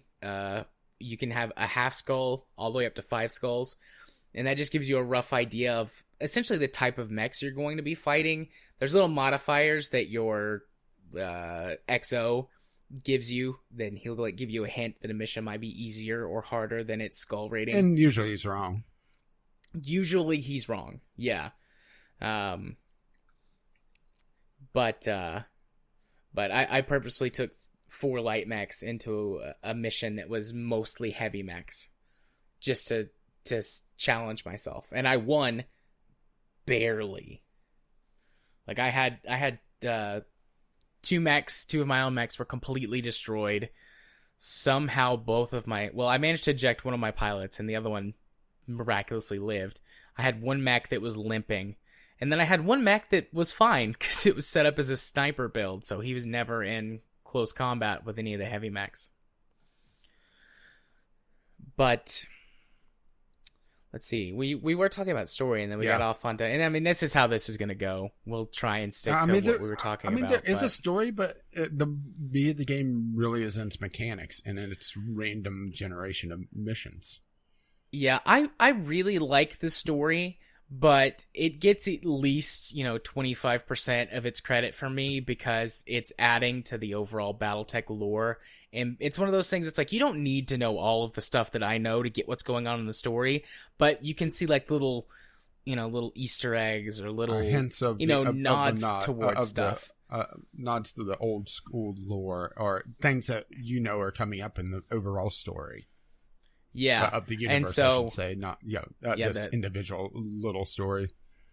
Yeah, it just so I'm like, oh, there's that place, or there's that thing, or that person, and that's really nice. The story itself, I thought was still pretty decent. Yeah, I thought it was decent enough. I think my biggest problem with it overall, outside of the segregation of story gameplay mechanics, where they talk about you being such a key part, but honestly, you never really take place of any of the major battles. You're always the distraction.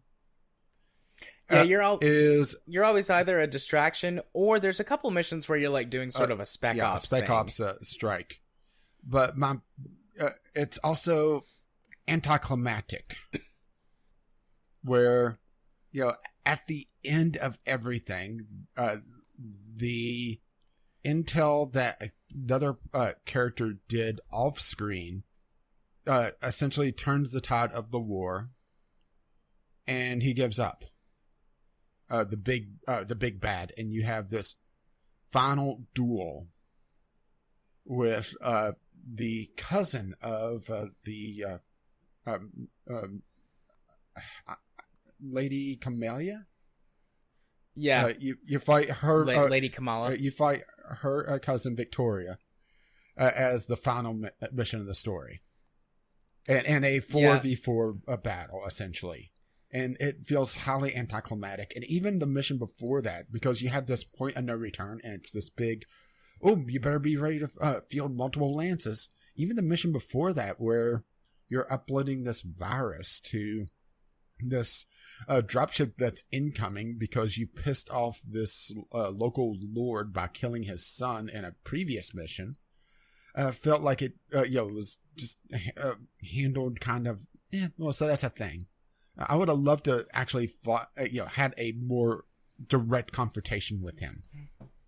Yeah, I thought he was going to be the main boss. I actually forgot about him for a long time because he has this big cutscene. This isn't over, and then you don't see him for like 30 or 40 hours. Well, you hear from another character, like once you turn in the evidence that basically turns the tide of the war, you hear like, oh, we're going to recall him immediately. And it's like, okay, I guess, he's not coming back. But then, like, you see him again in, like, the pre-mission cutscene and everything, and I'm like, rogue. Yeah, he went rogue. So I was like, okay, cool. He's going to be, like, the big boss that you fight. And then you kill him by doing the mission and uploading that virus, and his ship slams into the planet and blows up. You don't even directly confront him, ever. I was let down by the ending in a storytelling perspective.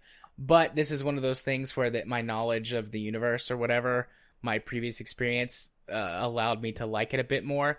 Because during the time that this game is set, mech warriors are considered sort of like knights were in the medieval era.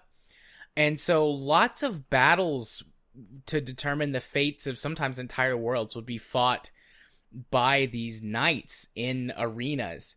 And so that made me think, like, okay, like, we're sort of having this final showdown as a gladiator match, or, as like these... Yeah, maybe that's just these where knights. I don't have the history of the universe. So, encountering that felt like a bigger letdown to me because of it, because I don't know the significance of it. So I'll give you that point. And I mean, that's fair. Into like, that, as someone that never read the books, only have a passing knowledge of the MechWarrior and by extension Battletech franchise by playing, I would say, 2 or 3 MechWarrior games in the late 90s, early 2000s, it felt like a huge disappointment. Yeah. And like I said, I was still let down overall by the ending, but I still got a little bit of a, but it also has the sequel hook. Yeah. The DLC hook, I guess I should say, because they are going to expand it through story DLC. So, there is that, but still I was wanting more. I was wanting that fight with, hell, I can't even think of his name, the guy with the red hair. It looks like Angry Jesus. Yeah. Oh, although to be honest, I can't think of his name either. So, well, he was just a side character that you highly pissed off. That I was expecting, if not to be the big bad at the end, to be some sort of driving force. I want to say Colonel Renard, but I know that that's wrong because that's the main boss bad guy from Mech Commander 2. But for some reason in my head, they're very similar characters in the way that they present themselves. Angry, you wronged them at some point in the story and they're going to get you. But at the end of Mech Commander 2, you actually fight Colonel Renard and have to kill him. So, yeah, in this you just upload a virus that you happened upon earlier and that was even mentioned, once again for ages. It just, like I said, it left me wanting. Yeah. Maybe if the scope of the battles were a bit bigger, which granted, I don't know how they'd be able to do that because the game runs a bit rough. Yeah, the game has got it has FPS hitches. It has times where it has to sit down and think about it for a bit. Which, if the AI handled battles a bit better, I'd be fine with. But it does stupid shit. Its load times are abysmal. Yeah, I have even on my SSD. Yeah, I swapped it over to SSD, and it still takes ages to load. Yeah, it takes about as long to load on my SSD as I would expect it to load on my hard drive or my hard disk. So, I don't know what's up with that. They've said that a lot of the performance. No, let's see, what was it I read? It wasn't Hairbrain Schemes that said this. It was one of the modders. It uses the GPU to do all of the menu rendering or something. And the way that it loads things slows it down. Because it's not properly utilizing your CPU. Yeah. Like, it only uses, 2 cores or something like that. Whereas the game could benefit from using more than 2 cores. Yeah, and for how the game runs and looks, it's definitely rough. It definitely could have used optimization pass or 2. Yeah, they've the first 2 patches they released were optimization and bug fixes, and it still has issues. I have noticed after the most recent big patch that I'm not suffering from what appears to be a memory leak. It feels like it felt like the KSP issue where every time you would change a menu, the game would slow down. Yeah. It doesn't feel like it's doing that anymore, but also since the patch came out, I haven't played for long. Oh no, that's not true. For Memorial Day, I played it for several hours, and I didn't have to restart the game at all. Yeah, I've noticed that there's fewer big FPS hitches. Yeah, but for as rough as it runs, I would expect it to look a lot prettier. Not to say that it's an ugly game, but it's adequate. Maybe I'm being a little bit more judgmental on the game because several times the camera gives you a really, really good look at a rock. Yeah, this game has the usual XCOM-esque woes with the camera. Oh, where occasionally, there's, interesting fighting, but let's look at the side of a mountain. Let's look at the rock, or let's look underneath the ground. And you can't actually truly turn off. You can make it very stuff. rare, but it still happens very often because there's so many turns. Yeah. Because each phase of each turn of the battle's 5 phases, and each turn is its or each movement is essentially its own turn, and Yeah, and you've got 4 mechs, and the opposing side usually has 8 mechs, plus occasionally some vehicles, plus turrets. And the campaign missions can have as many as like 25 or 30 units in them at a time that each get their own individual turn. Yeah. So, I don't mind specifically the speed of combat. Battletech and MechWarrior have always been slower games because the mechs are big, slow, stompy mechs, not... Japanese mecha. It's mech, not mecha. But, with all of the game hitches and staring at rocks and trees and things, that can definitely get old quick. Yeah, and all the fucking cutscenes during travel, and as much as you have to travel as well in the unmodded game, where each planet has usually 2 or 3 missions at best, sometimes even just 1. And if you get a mission where you have a Kobayashi Maru, where it's essentially a no-win scenario with your current build, which does happen, which I don't have as much of a problem with, because you could withdraw at pretty much any point whenever it's your turn, or whenever a mech is severely damaged, you could eject the pilot. It destroys the head and anything that's equipped to the head slot, but allows you to essentially. If a mech is badly damaged enough and you have irreplaceable parts on it, you could save it by just ejecting. I don't have as much a problem with that. It's just, okay, I just traveled here. I tried to do the mission. It's, it's a 2 or 3 skull, but it's more of like a 4 or 5 because of just the stuff they're throwing at me. Plus, they just happen to summon random reinforcements that just spawned behind me and completely screwed me over. So now I have another 2 weeks of travel, and oh look, I get to watch all the cutscenes again. Yeah. Yep. Modding the game helps with that some. The mods that I'm using remove the story. What are they called? Milestones. The milestones in the story, which forcibly upgrade all of the missions that you're at. So you could actually, by doing the story too quickly, you can make it to where that you're just fucked, because the missions grow in difficulty with each of the story missions. So I use a mod that removes that and then rebalances some of the difficulties of the planets so that you still have some high difficulty missions to go to. But what it does is you have like a mercenary board rating that just grows as you complete missions, and the difficulty is more based off of that than your campaign progress. But that's one mod that I use, and then the other mod that I use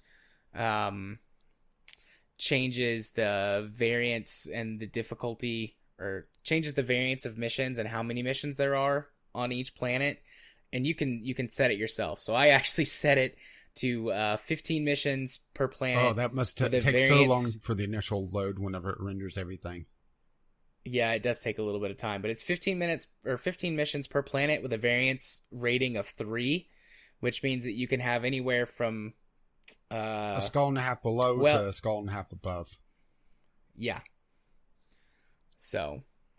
Yeah, that's good. Yeah, I did that, not to that extreme, but the way that they handled the game in the base, it's, I would say, pretty much a requirement.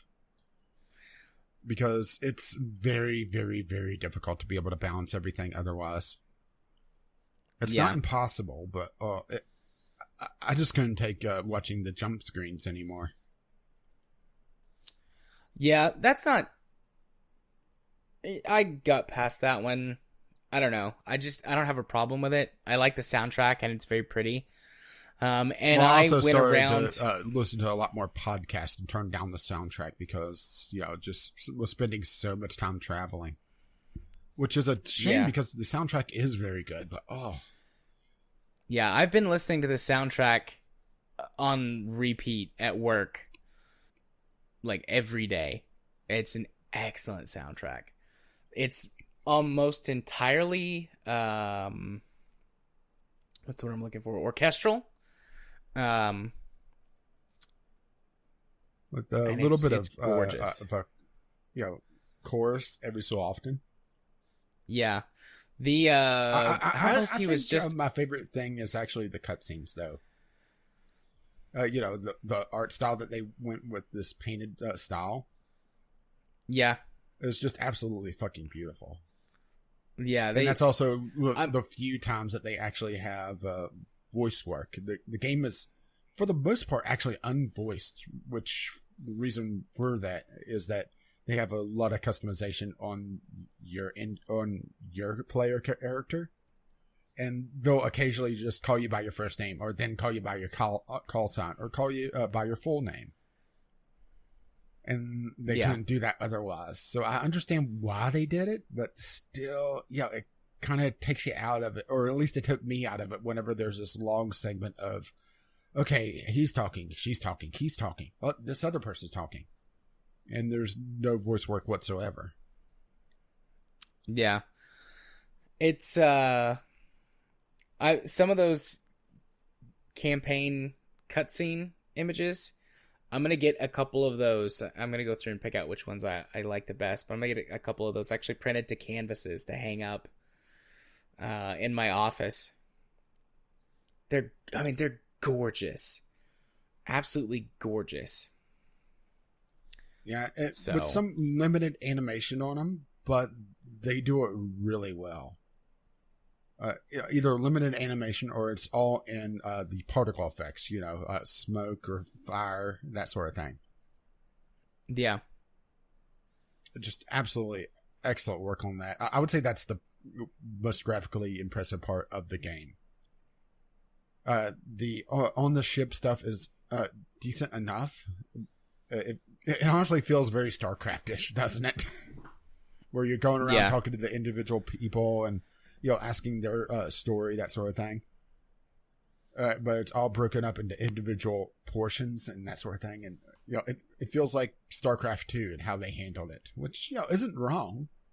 But, it's just the cutscenes blow everything else away graphically. But you can tell that they spent a lot of time with that. Definitely. I forgot what I was going to say. Oh, well. Well, you were going to mention that the composer tweeted you. Oh, yeah, that's right. The composer tweeted at me after I said that I've been listening to it at work a lot. And I was like, well, that's neat. He did good work. Let's see.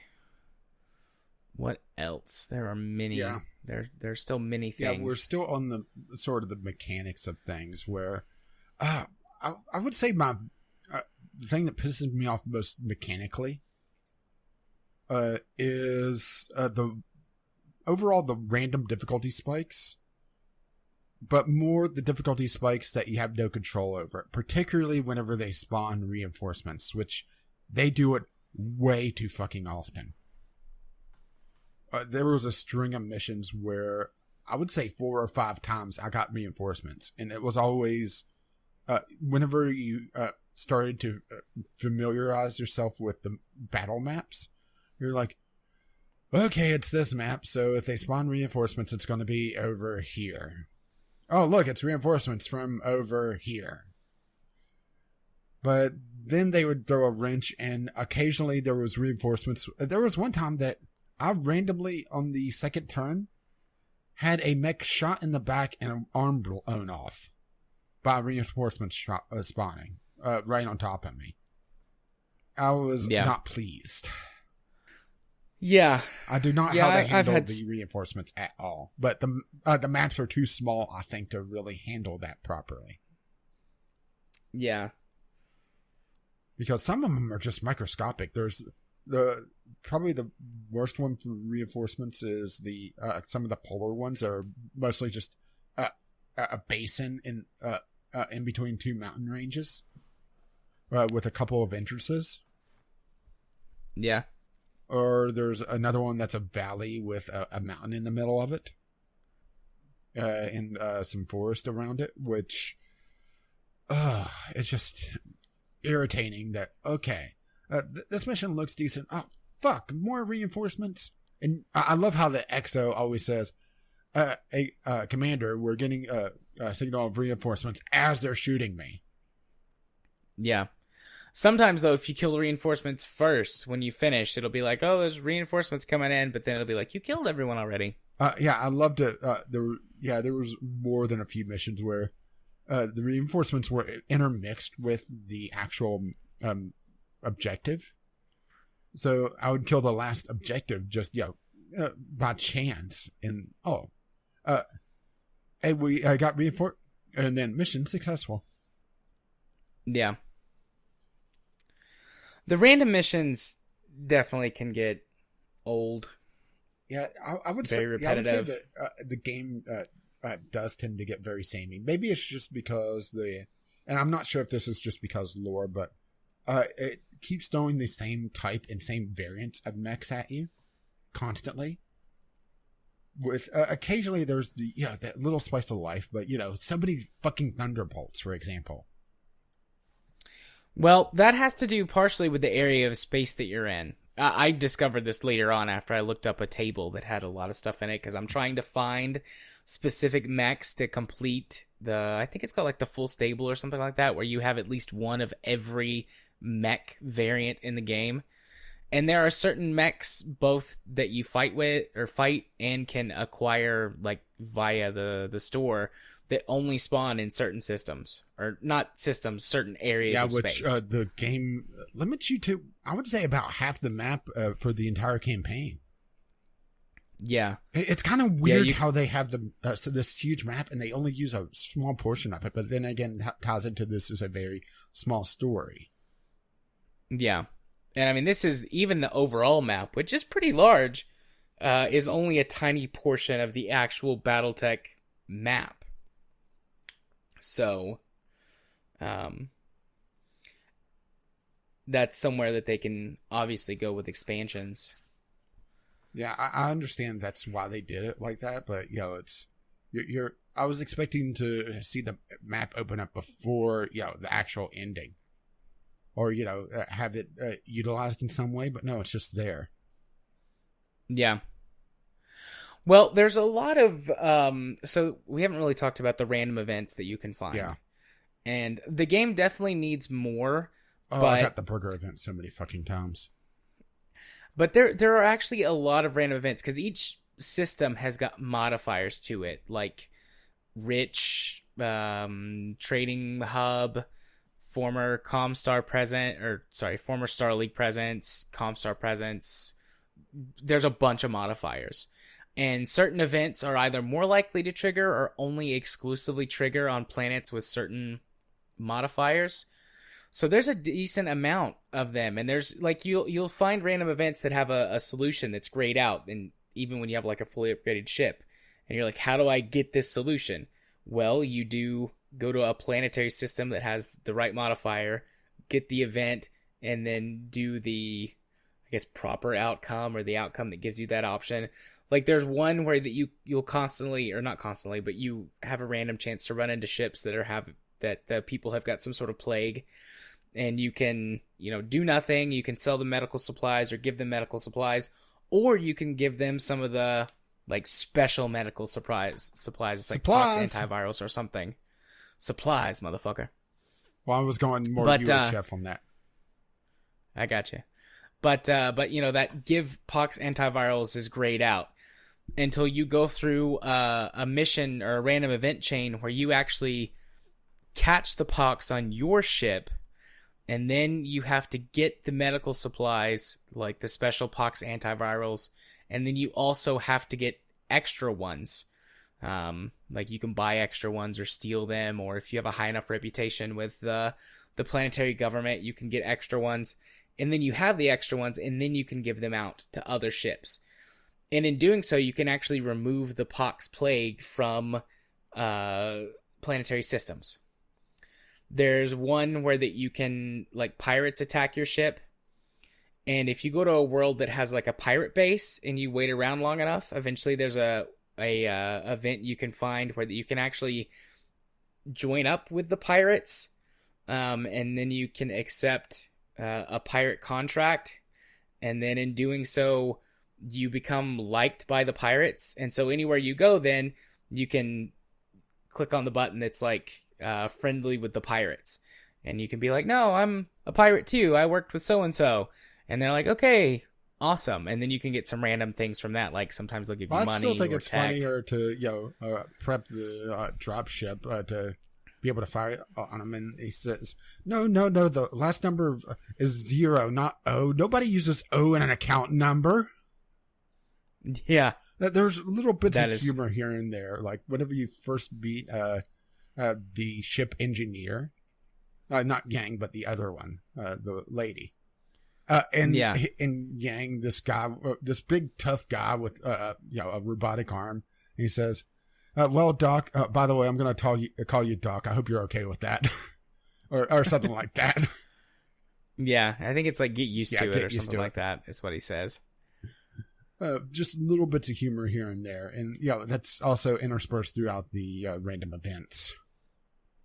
Yeah. So some of them, I kind of don't want to get rid of because of that. Like probably the best one that I encountered was the 0G pool, which the 0G pool is one of the best ones. We both did different outcomes to it. You said nothing, didn't you? Yeah, so one of the upgrades you can get to your ship, which gives you a morale boost, is you can put a pool in. And there's a random event that can happen where people go skinny dipping. People go skinny dipping, and it's like you see it on camera, and the two choices are like you say something about it or you don't. And I picked don't say anything about it because it's like they're all adults. I'd rather them blow off steam this way than getting into another fight in the what was the outcome mech bay or something like that. There's nothing. There's no lasting consequences. Okay, for me, I got on the intercom and said, essentially, please note that proper swim attire in the pool is a requirement. And just to note, there's a camera in the hallway outside the pool. And then throughout the air ducts, you just hear this screeching, "Oh my God!" And I got 2 morale for it. Nice. Yeah, I figured if you did that, you would lose morale. I thought, what the hell? Because, Yang was like, I don't know if I could look at these people in the same way. Yeah, I'm at the point where, like, my morale is at 50. Yeah, I'm in the low 40s, so I figured, what the hell? Yeah, I don't... But I guess people thought it was funny. Yeah. There's some other random events too that even though they repeat, they have different potential outcomes. Like there's regular poker night, and you have different choices for poker night, and there are multiple random outcomes for each choice that you make. So you can like play casually or play to win, and you'll get a different flavor text and then potential different things. Like normally you just get like 1 or 2 morale, but sometimes like if you play casually. And Yang does really good. You might get a bonus to tech points. Your tech points, which is how quickly you can repair and modify mechs. So that's nice. Yeah, or people may get high spirits or low spirits based on events, which affects how the morale is spent in battle, which we haven't mentioned because as you build morale outside of the battles, it's brought into the battle as well to a maximum of 50 points. And you're able to spend those points on 2 abilities. Either Vigilance, which gives your mech a lot more tanky abilities. I think it's half damage. And it removes all stability damage, which is the ability to knock over the mech.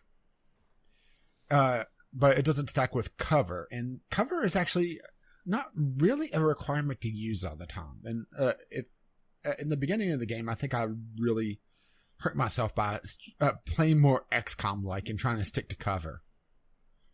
But the other one is being able to spend it to use a cold shot, which boosts your accuracy, but also allows you to target a certain component or a certain section of the mech to either disable it or kill it outright. So if a pilot is really skilled, I believe, with tactics, they get a cold shot bonus, so they are able to hit a particular area of a mech a lot easier.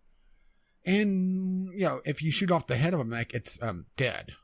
And you get all the salvage of the mech. You get 3 components, which allows you to build the mech outright. Yep.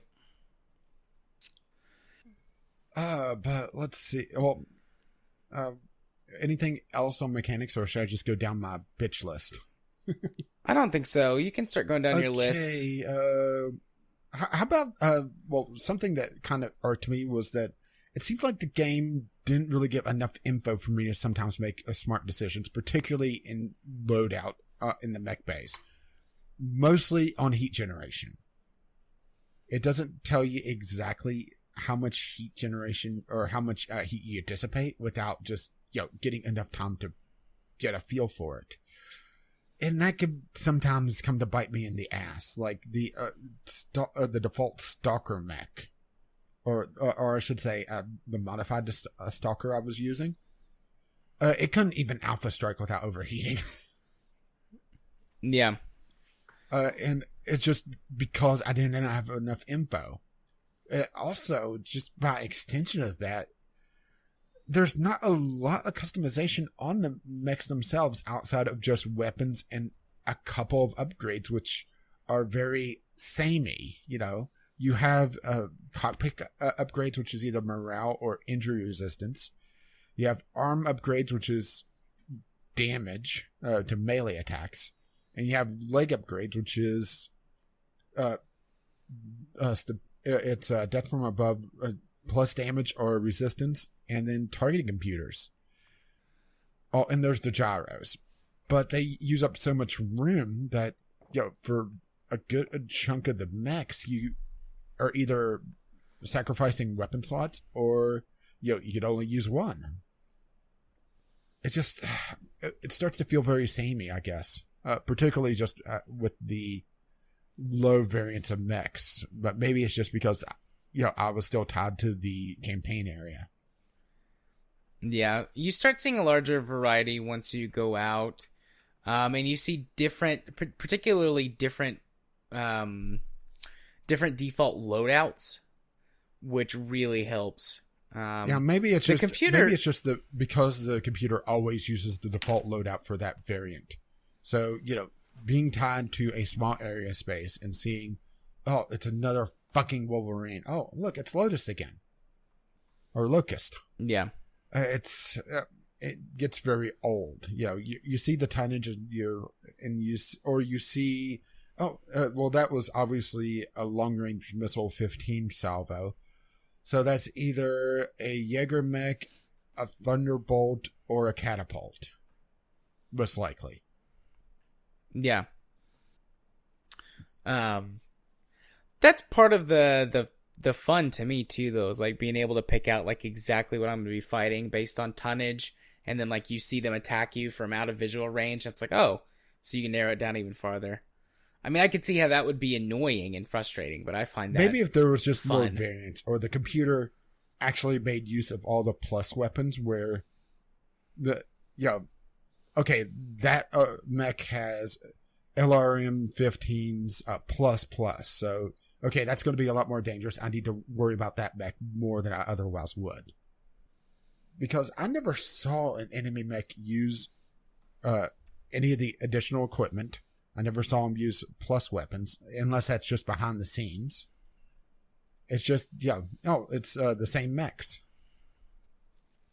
I don't think any of them use the melee enhancements or anything like that. Those are more player driven. And they have a chance to drop plus weapons, but I don't know if they actually use them. I've never seen one when looking at the chart, like the weapons chart, but I kind of just got to the point where it's like I know every weapon that's on every loadout, and it's like, okay, I don't even need to check this anymore. I know exactly where the ammo is. I'm going to shoot at that specific place when using my called shot. Oh, look, it's a hunchback. Time to shoot in the shoulder. Yeah, it's time to destroy its right shoulder. But, yeah, they do get more variants once you're in other places, which is nice. Yeah, I just wish that was tied into the main campaign, or in the area space where the main campaign takes place, because I would say it's about a third of the map, a quarter. Yeah, it's a big chunk in the middle.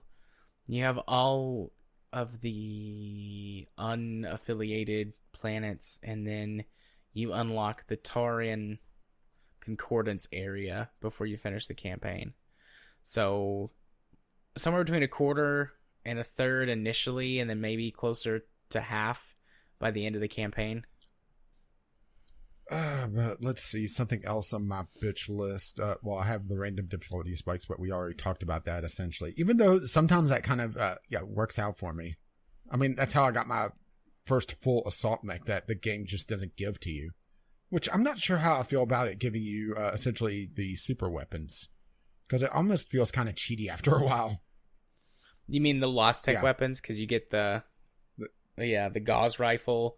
And then at the end of the game, when you get the Atlas, you get the medium pulse lasers and the ER large lasers. Yeah, honestly, like if the plus weapons didn't exist, those would be much more viable. But with you being able to get pulse weapons, or not pulse weapons, plus weapons, those become a lot less useful. Like I've got almost an entire weapons, inventory full of plus and plus weapons at this point, and I keep going to the point of return, or what I was suspecting was the point of return, which it was. I outfitted pretty much every one of my main loadout plus any additional spares I thought I would use with all plus weapons. Yeah. Yeah, the mech bay was busy.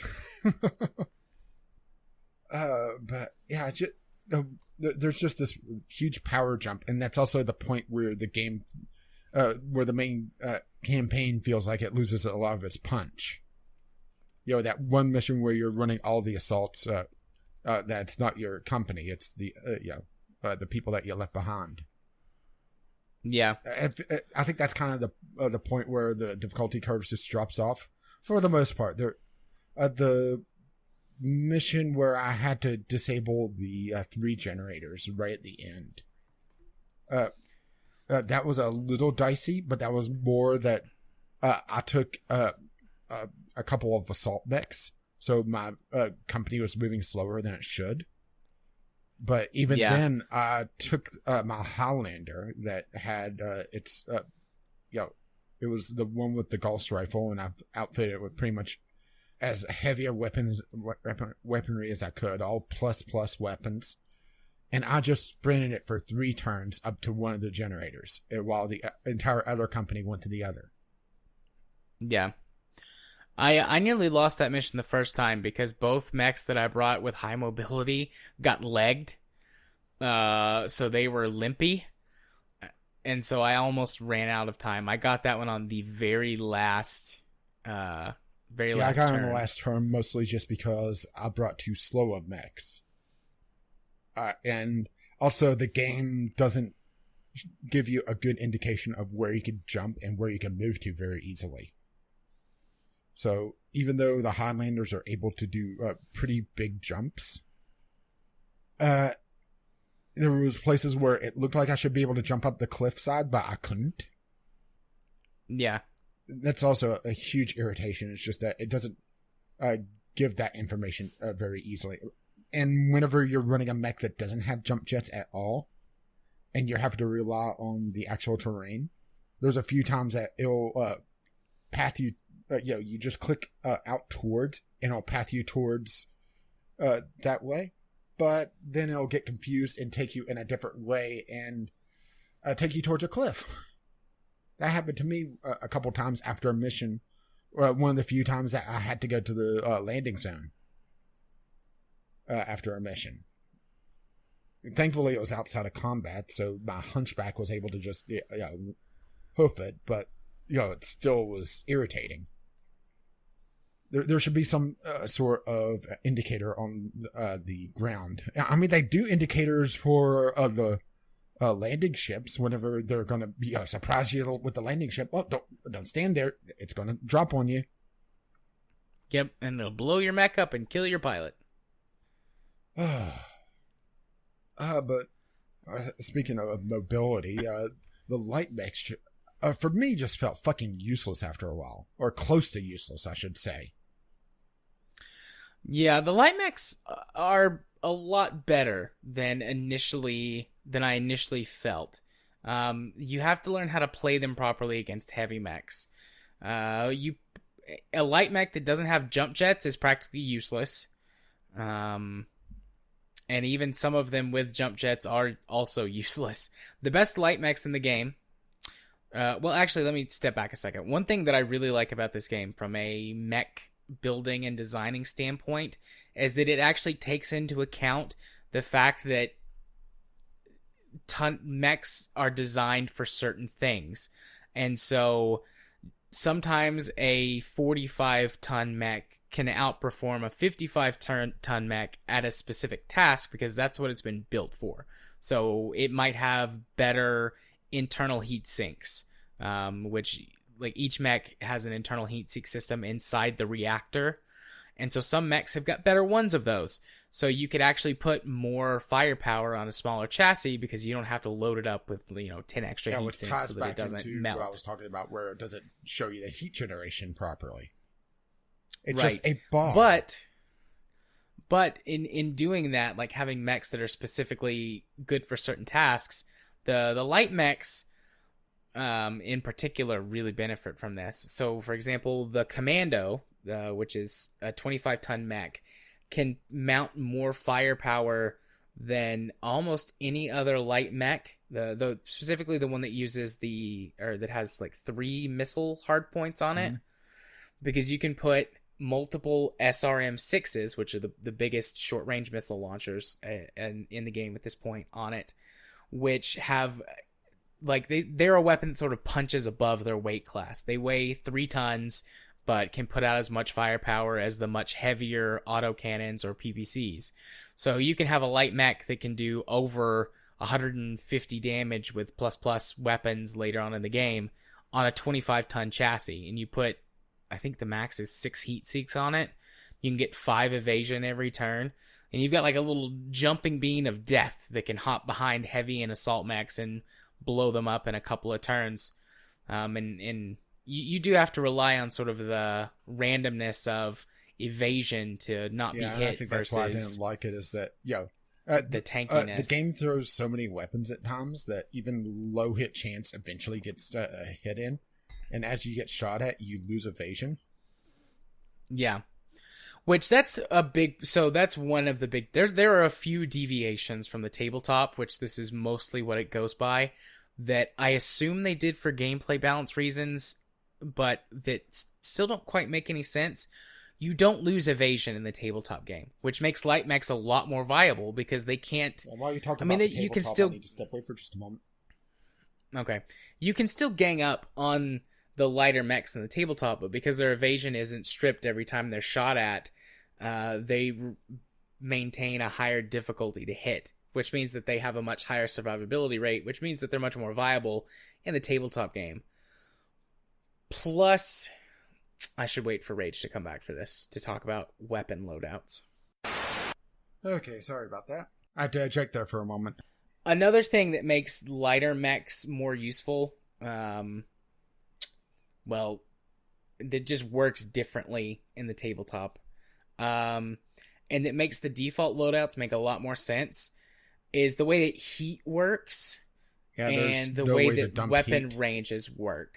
Yeah, so in the tabletop version, to sort of compare the heat system to what they did with the heat bar, when you start to get around the 25% point, you start taking penalties because parts are at various parts on your mech are starting to overheat. And while the overall heat is fine, that it's not going to melt or blow up your ammo, you might have to take a movement penalty and walk slower so you generate less heat, or you'll take an accuracy penalty because moving your arms too much to aim will generate heat. And the farther you go up that, you start taking internal systems damage much sooner. And then on top of that, you can blow up your ammo if you overheat too much. Yeah, on this it's very binary. Up until a point, you take no penalties as far as I could tell. Then you start taking structural damage, then the mech will just shut down, and then it'll you have to restart it on that mech's next turn, and until that point they could get called shots on it. Which, yeah, it's just like they're knocked down. Yeah, which that makes fire starters actually one of the more dangerous light mechs if they get the drop on you. Right.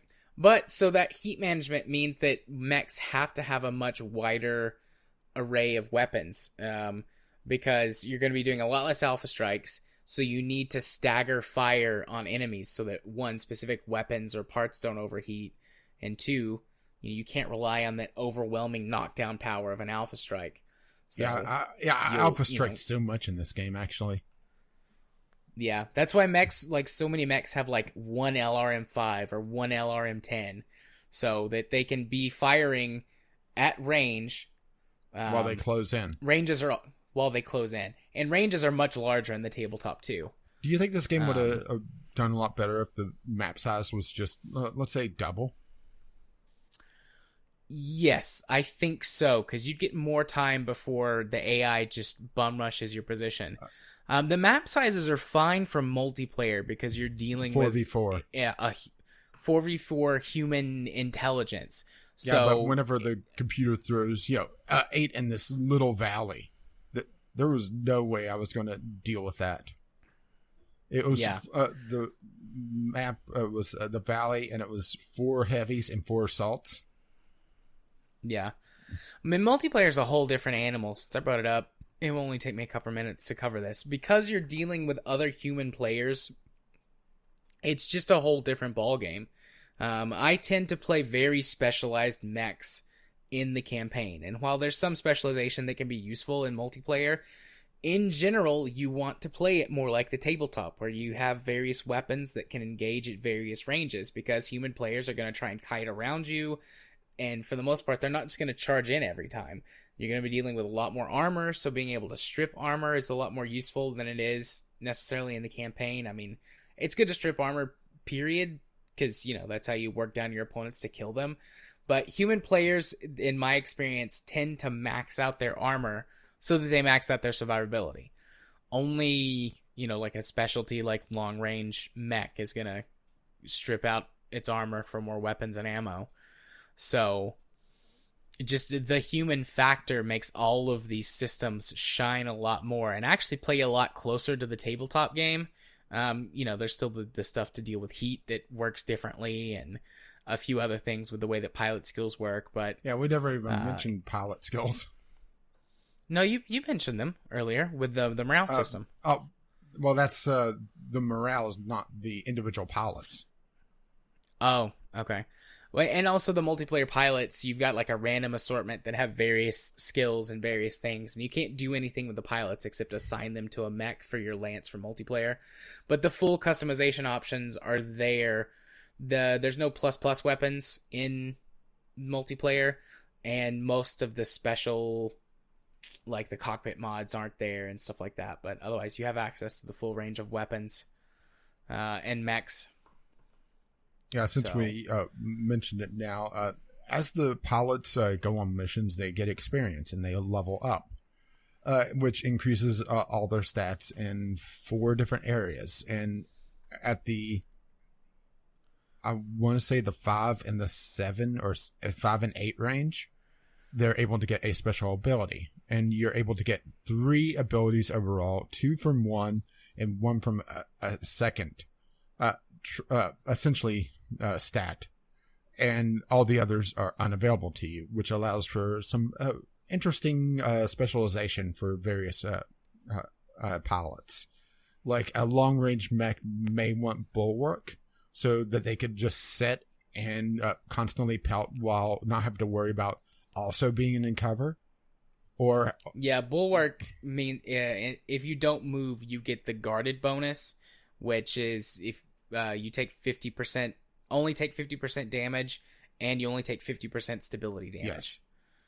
Yes. And multi-shot is also very important, where you can shoot up to 3 targets, I believe, and each individual weapon could be selected for a particular target. So if you have, let's say, a mech that has decent direct line weapons, let's say just medium lasers, because that's seems to be the bread and butter for most of my loadouts are medium lasers. Yeah, that's pretty much classic Battletech. Yeah. Medium laser is the standard. Yeah, let's weapon. say I have medium lasers with a pod of LRMs as well, and my pilot has multi-shot. Well, I'm too close to most of my targets for the long-range missiles to really have a good hit chance. But I could do multi-shot and fire them at a further target and then come to bear with all my medium lasers on someone else. And then there's Juggernaut, which allows melee strikes to knock a mech back in initiative, which I honestly never used. I didn't melee as... I use that a lot. I didn't melee as much as I probably thought I would have. I had more overall power in my weapons, but I also was building where I wasn't redlining all the time.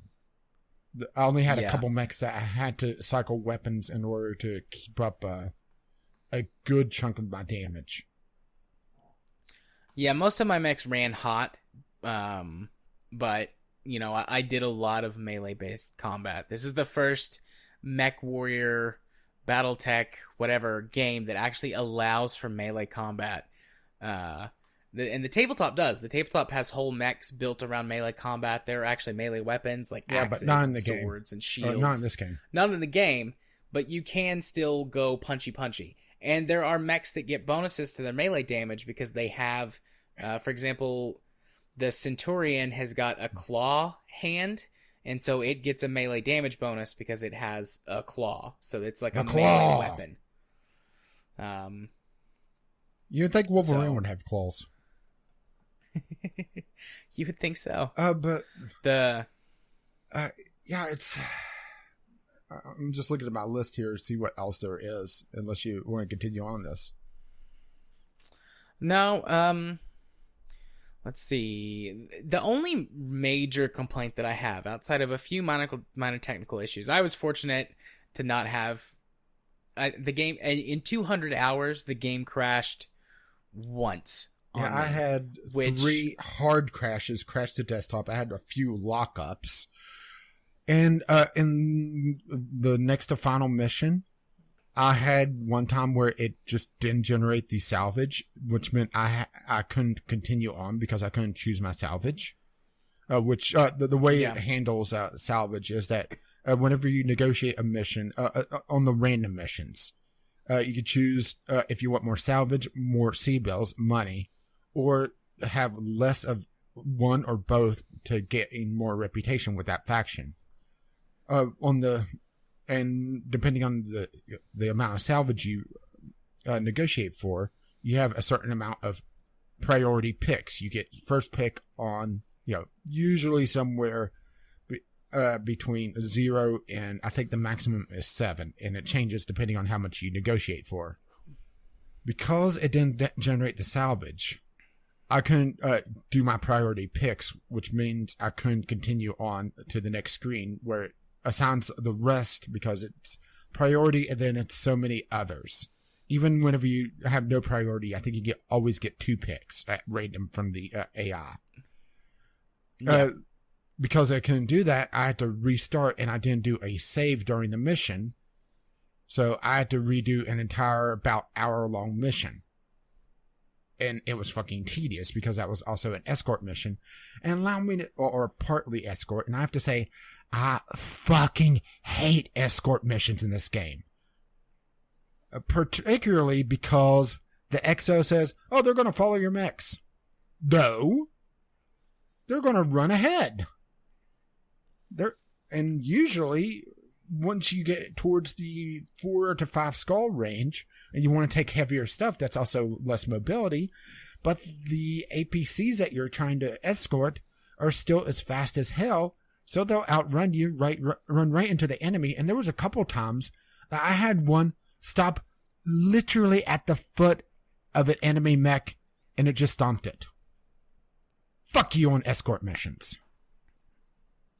Yeah, the way to get around that is to just not trigger the escorts to spawn until you've gotten out ahead of them. How am I supposed to do that when it spawns the reinforcements? The APC runs right up to where the reinforcement's coming, and then it just stomps them.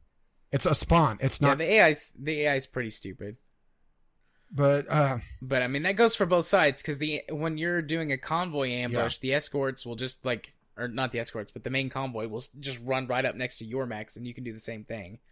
So at least it's fair in that respect. It's stupid for both sides. Yeah, the escort missions need to be completely redone. Where it follows the Lance, which is the group of mechs. And be able... I would also like it where you could give general commands to your allies.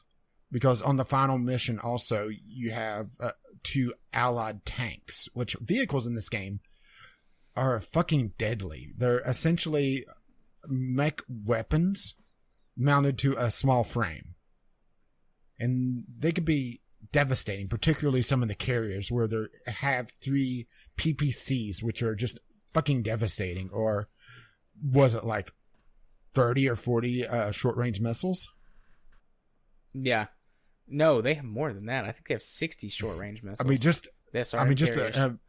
A ludicrous amount, enough to just kill something outright, up until like the assault range of mechs, and even then, it's not going to be a pleasant day. That mech's going to be knocked down, pretty much guaranteed. But I would have loved to have had it where I could designate a target, or the AI would see, okay, they're targeting this mech, I'm going to focus on that. Instead, in that next to last mission where you're assaulting the base to upload the virus, the first time I did that, they actually weakened a good chunk of the turrets. So whenever they tried to retake the base, they were able to kill the turrets a lot easier. Idiots. And this was after the turrets were shut down, by the way.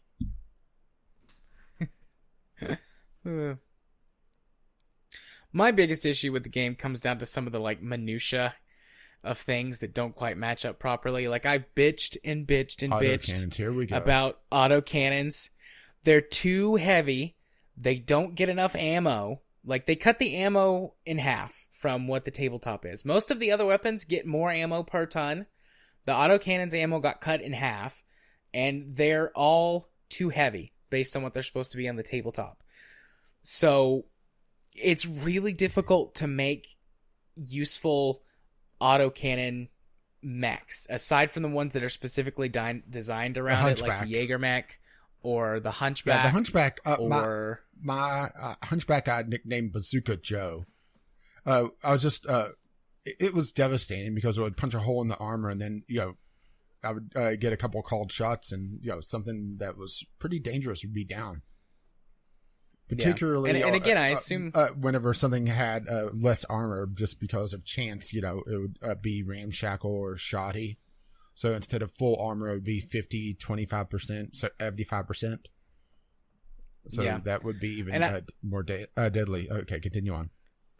And I assume it was done for game balance, but still, it annoys me because autocannons are one of my favorite classes of weapon. Autocannons and PPCs. And PPCs are still fine. They melt mechs on both sides of the cannon. Indeed. They generate the most heat out of any weapon, which is what they do in the tabletop and all the other games too. So it makes sense. A lot of people have bitched about those, but that's one of those things that I'm like, I mean, that's what the weapon is. It's really powerful, does a ton of stability damage, messes up their targeting systems for one turn so that they get a 1 difficulty increase on their attack. Like, I can deal with that for some heat. But the other thing that annoys me is that they have this what's the weapon class called? The little ones, the anti-personnel weapons, machine guns. Yeah, well, they're the machine guns, light lasers, and flamers. The small lasers. Yeah, or small lasers. And they're in this separate weapon category now. Support. So you can't put... Yeah, support weapons. So you can't put a machine gun in a ballistic weapon slot on a mech, which is frustrating as hell because some versions of the mechs, like, for example, the Urban Mech. The Urban Mech has got 3 or 4 ballistic hard points on the right side, but because machine guns are support weapons now, you can't actually use all of those hard points. It's impossible. And even if the autocannons were the proper weight and the ammo was the proper amount, you still couldn't do it because there's not enough tonnage available on that mech. And so a lot of builds that worked in previous MechWarrior titles or Battletech titles, no longer work because you can't put weapons where you have always been able to place them and can place them on the tabletop. And I don't know why they did that. The support weapons whenever you're in melee, yeah. They do, but I don't understand why you couldn't just attach a little tag or a modifier to those 3 specific weapons. Because it basically... Well, they're not just melee if you're close enough, but it's pretty much right in someone's grill. Yeah. Or heatsink in this case. And I just don't get it. And that annoys the shit out of me. Those 2 things, the autocannons and the support weapons. They bug the shit out of me. I would also like to see the ability to add flamer fuel. Because each flamer only has, 6 shots? So using a fire starter of your own, you're good for 1 or 2 mechs, and that's pretty much it. Or, trying to use something to, take a mech to a bomb, take a mech to a lunar biome, for example, that has a couple flamers on it to try to disable another mech to be able to get a couple good shots on it to maybe try to get a headshot so you get good salvage on it. Well, because of the limited fuel on it and the inability to add more, you're going to do it to 1 or 2 and then they're just dead weight. That's just a head scratcher, particularly because the machine guns, you're able to add as much ammo as you want, and the machine guns are better at disabling individual components in the mech once you strip off armor. Yeah, they have a critical hit chance boost. Yeah, and that's even before any pluses. Yeah. So, those are my 2 big problems, my 2 nitpicks. Yeah, I think mine is it doesn't give enough information for things that are very necessary, mostly around heat. It doesn't give enough information for movement. Even in the mech bay, but also on the battlefield, not be able to see impassable terrain. Some of the bugs, I had to actually dismiss a couple of my pilots because they were stuck with a negative attribute, the bad spirits attribute, which required them to use a lot more morale to be able to fire off a call shot at any point or vigilance. And one of them was built as a long-range sniper, which, I want to have a cold shot every so often. Well, because of bad spirits, they kept, using up twice as much. And once you go beyond 50% or below 50% morale, you also don't get the inspired buff, which gives you a bonus to hit, flat out. So it was a detriment to even use them, and they were dead weight on the roster and costing me a lot of money. So it's more bugs and information for me than anything else. And I hope that, I'll probably play this again after a while. I think I need a break from it. Seeing more variety on the mechs would be, add a lot more life to it, because I'm so tired of Wolverine's Thunderbolts, Locusts. And actually for a while I was seeing a bunch of Highlanders, which is weird because you were seeing none. Yeah, I haven't seen a single Highlander outside of the one that it gives you for completing that one mission. Yeah, for a while I was seeing nothing but Highlanders as assaults. Also, I would love to see a reason to actually have a good assortment outside of specializing certain mechs, being able to run more than a 4 mech lance, which I realize lore, but this is one of those weird squad-based strategy games where it doesn't give you the option to expand your roster you take in. And because of the overwhelming numbers at times, it almost feels like it's built around having, I would say, about 6 mechs at times. Yeah. Or even just be able to bring in a support vehicle to pilot. Well, even lore-wise, I mean, a lance is 4 mechs, or really 4 units. A lance just means 4 units. But the clans use points, which are 5 units, and most mercenary companies deploy more than one, between 2 and 3 lances at a time. So this goes into something that I'd like to see in future releases as well, But the way that campaigns or that mercenary units typically work is not single mission contracts or even multi-mission contracts on a planet. Typically, they would contract with a government for X amount of time, and then they would just serve essentially as part of, if not that government's armed forces for, X amount of time. So they would have permanent bases on planet and multiple lances of mechs, infantry, vehicles, aircraft. And, I understand they don't want to perhaps put everything in the game for you to control, but I would love to see longer form contracts on planets that allow you to deploy multiple lances. They've talked about having you be able to deploy additional forces so that you make more use of your mechs and pilots to like secondary battlefield objectives or like separate missions. Sort of like the mobile apps and the way the MMOs do stuff, where they're on a timer.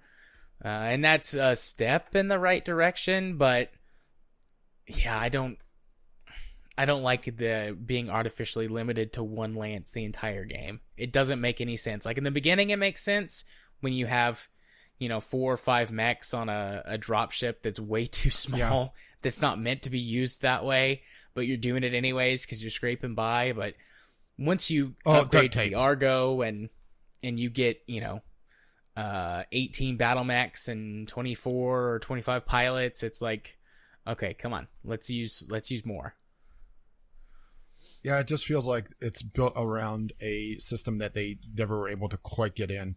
And I do know that they were planning on more subsystems, but they just weren't able to get them to work right. Or play right, I should say. So maybe it's going to be in the DLC. Maybe we'll see patches for it. But I think that there's room for a lot more here. But there's also a lot of busy work. There's a lot of time wasting that really inflated my hours. I would say that probably about a third of my time was either moving between missions or just letting the clock run and waiting for mechs to be repaired. Yeah. Going in and modding the files to have more missions per planet kind of eliminates that. Occasionally, like, I'll burn through all of my mechs and most of them will be damaged. I'm like, all right, it's time to move to a new planet, and then use the travel time to get all my mechs repaired. But yeah, I think unless you have other stuff, I think the only thing I'm left with is it for me. So a couple of things I'd like to see in the future, like I said, those sort of long-term contracts with planets. I would love to see some sort of base beyond just the Argo. And I have no idea how this would work, but other mech games have let you have bases before that you take control of, and I think that goes hand in hand with long-term operations on a planet. More story campaigns, there's a huge universe and a shitload of lore to base some campaigns off of. I hope any story campaigns that they do is makes you feel more like a central role instead of, oh, look, a distraction. Yeah. I'd love to see as well, like they advance the timeline a little bit, get into the 4th Succession War, the Clan Wars, more mechs. More mechs. Because most of my favorite mechs, unfortunately, do come from the clan era. They're not necessarily all clan mechs, but there were a whole bunch of... Well, I was going to say, and how about have it where the light mechs, the lighter mechs are more useful throughout the campaign? Yeah, if light mechs didn't have evasion stripped, maybe you had to fire at one twice, or they could only have their evasion stripped by sensor lock, or something like that. That would make sensor lock a lot more useful, and 2, that would make light mechs more viable on your side as well.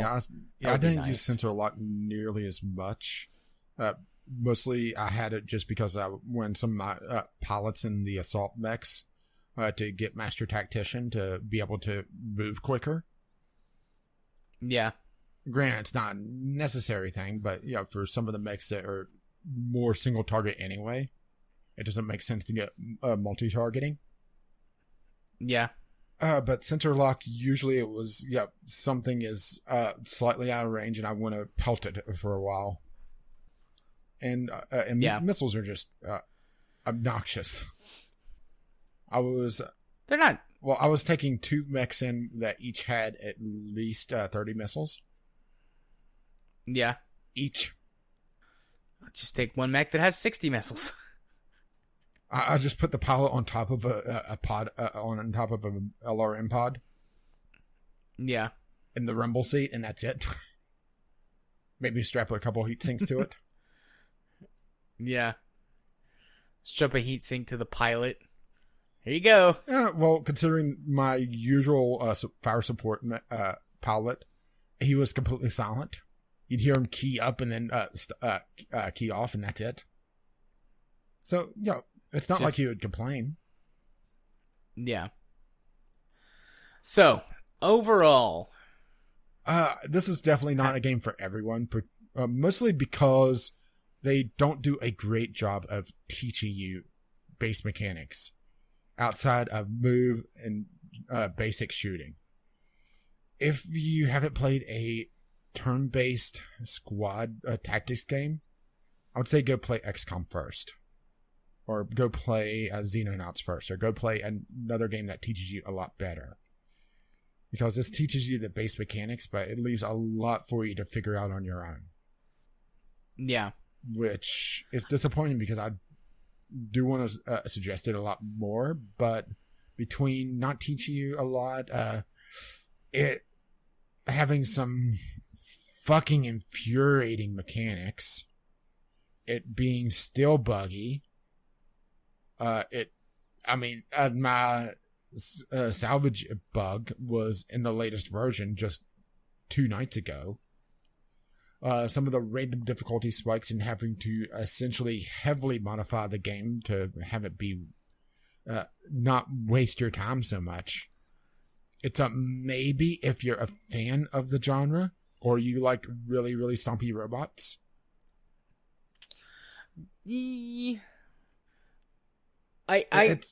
you like the if genre, you like the genre, it's worth it. But because it doesn't teach you, it's hard to suggest to someone that hasn't played a lot of squad strategy. Yeah. If you like the genre, go for it. If you like big stompy mechs, potentially. If you have played games previously in the Mech Warrior and Mech Commander franchise, possibly. Overall, if I was gonna grade it, I'd say it's like an A-, B+, A-. Trying to grade it as objectively as possible. I forgave a lot of its faults because of how invested I already was in the series and how much I like turn-based strategy games. Yeah, I think I might be a little bit more realistic on this because I don't have the history with Battletech.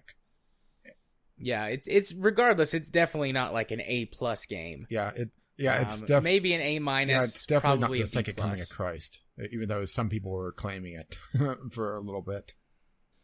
Yeah. If they could solve some of this stuff in patches, mostly revolving around the AI and how they show info.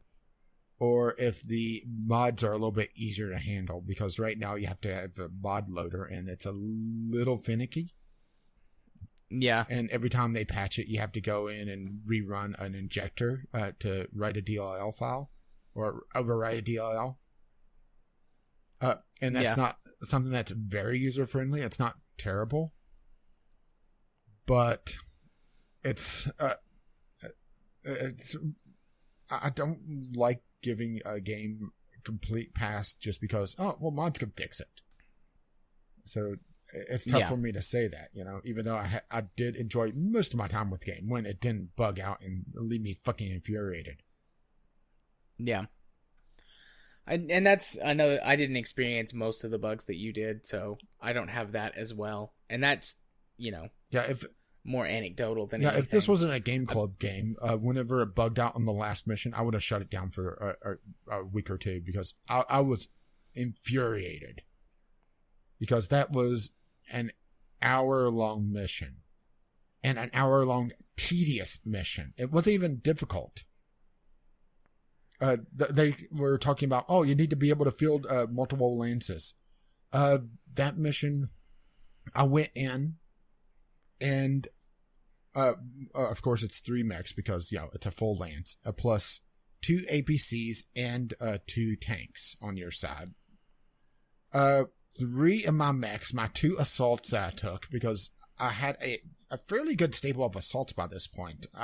Once I hit the point of no return, the option for it, I didn't have to grind as long as you did, but then again, I didn't build up as many pilots, so maybe that's it.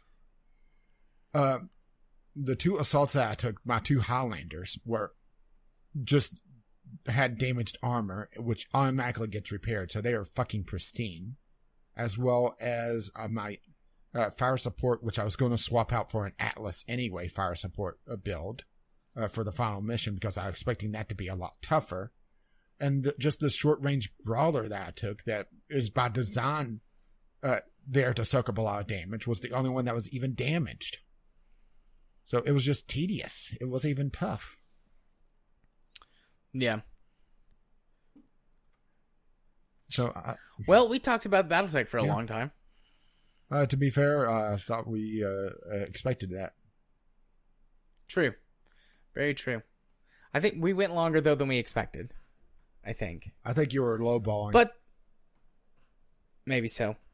Regardless, our next Game Club game for June is going to be Tales from the Borderlands. So we're going from a much more mechanics-based game to a pretty much purely story-based game. I don't have a problem with the Borderlands universe, outside of it being a little memey, so the story or the humor doesn't age quite as well. But I just got sick and tired of the first-person shooter, so this will be a way to experience it again. Yeah, I still like the Borderlands games. I haven't played the pre-sequel, but I enjoy Borderlands. I have 2. no I've interest played in through the it a couple of pre-sequel, times. mostly because Claptrap. I like Claptrap. He's terrible, but I like him. Rip his voice circuits out. But I have been meaning to play Tales from Borderlands for quite some time now, and it just sort of came up. Yeah, we did our Game Club game. Did our usual 5 games off the list, and it was like, oh well, I never went through the games from Twitch Prime, which since I have Amazon Prime, I'm getting those now, and I was going to add those, and Borderlands, Tales from the Borderlands is on here. Hey, I've been wanting to play Tales from the Borderlands. Well, okay. Indeed. So I'm looking at the time, and I need to be getting to bed soon. So let's move this on along. Yeah, the 2 story that we have, or the story we have, do we want to quickly comment just how fucking stupid Star Citizen is? Yeah, we can do that real quick, and then let's skip. I guess we can read Kyle's tweet, but we'll skip Discovery Queue and close on out of the show. So yeah, Star Citizen is offering however the you ludicrous it, pack, but we're saying the ludicrous pack for $27,000 fucking dollars, and you can't even see what's in the pack unless you've spent $1,000 already. Or you just go to what's this MMO Pulse to see it. Yeah, you can see it there, but on their actual page, you can't even see it until you've spent $1,000. It's Star Citizen amazes me with how ridiculously crazy it is at this point. Yeah, there's no way that Star Citizen's going to come out and not get hugely criticized. No way. Yeah, no matter how good it potentially could be, it's going to receive a lot of rightful, justifiable criticism for how ridiculous this whole process has been with it. Yeah, well, we should mention what the pack is. It's 117 ships and 163, total extra items like super colliders, service equipment, fuel pods, and various skins. It's still $27,000. It's just... Yeah. It's just unfathomable that you could spend that much on virtual spaceships. And I heard someone say, I don't know if this is true or not, but let's just call it 28,000 since you that have to spend 1,000 to be able to even fucking see it. Yeah, but I heard someone say on somewhere on a YouTube video I watched about this earlier that that's not even actually everything in the game. Of course not.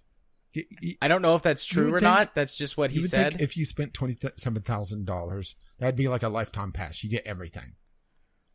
But it makes me wonder how they're going to fucking balance this. Because they're selling so many, various packs of various, different ships, different various things. How are they going to balance this once this releases? Because right now, it's pretty much just the Wild West of, okay, here's this pack. Okay, here's this pack. Okay, now there's this pack. Is this just going to be, a pot of whales and that's it? Maybe so. It still doesn't work on my computer. Oh, I'm glad that there was this temptation at first when, Star Citizen first came out. And I think it was actually Scott Manley that was doing videos on it and was talking about, some of the cheaper packs that was, like 10 or 15 bucks at the time. And there was this temptation of, maybe.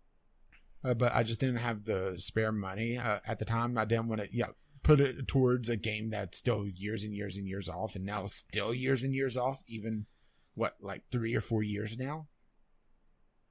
Yeah. Just seeing this just puts me off of even ever wanting to play this, even though I'm not even sure how is this going to be a subscription model? This is going to be, pay once? Is it going to be free to play? What? I think it's pay once. Yeah. I think. I hope it's not $27,000. I bought in at like the $25 mark 4 or 5 years ago at this point, and it's never worked on my PC ever, despite at this point 2 or 3 different hardware iterations and mini updates of the software. So I'm just like, maybe one day I'll get to play this game I spent some money on many years ago. I don't want to call this a scam, but it feels like it's just a ringer of money. This is either going to be the biggest financial flop, or it's just going to be just this crazy, make WoW in its heyday look like nothing a success. But honestly, I'm just seeing, it's not seeing how this could be viable in the long run with $27,000 packs, essentially just upsetting the balance of the game. I mean, that's just huge pay to win, isn't it? Yeah, I would think so. I don't know. This is crazy and stupid, and I'm sure people will buy it. Yeah. And honestly, if I had that kind of money, fuck you, I'd buy it. If I had that kind of money, I actually don't think I would, but like that would be my attitude. I would have more sense. Yeah, I would hope so too, but yeah, I'm know. Just popping over to the Star Citizen subreddit because I want to see what people are saying, and there's a lot of people just ignoring this. Stop being unreasonable. Development is slow, but moving ahead. Is it unreasonable to expect something out after 4 years? Nope. Not to normal people. I think Star Citizen is kind of the definition now of feature creep. Or maybe, too large a scope. Yeah. Because they're just going absolutely stupid with some of the details. To both a good and a bad way. Because it is amazing just what they're doing with this game, but at the same time, it's ridiculous. Okay, let's see. Star Citizen off. Okay, here's the announcement thing. Basically saying, that's a thing, pretty much. And everyone being very defensive, which I just don't get it. I really don't get how. Is this a combination of both I'm too old and too poor? No, this is just fucking bullshit, is what it is. That's all it is.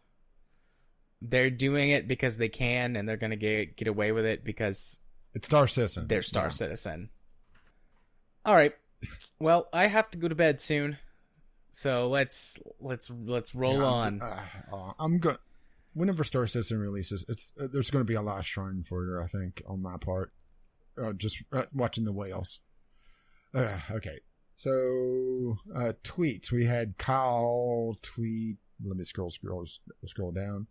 Contribulations. And that's it.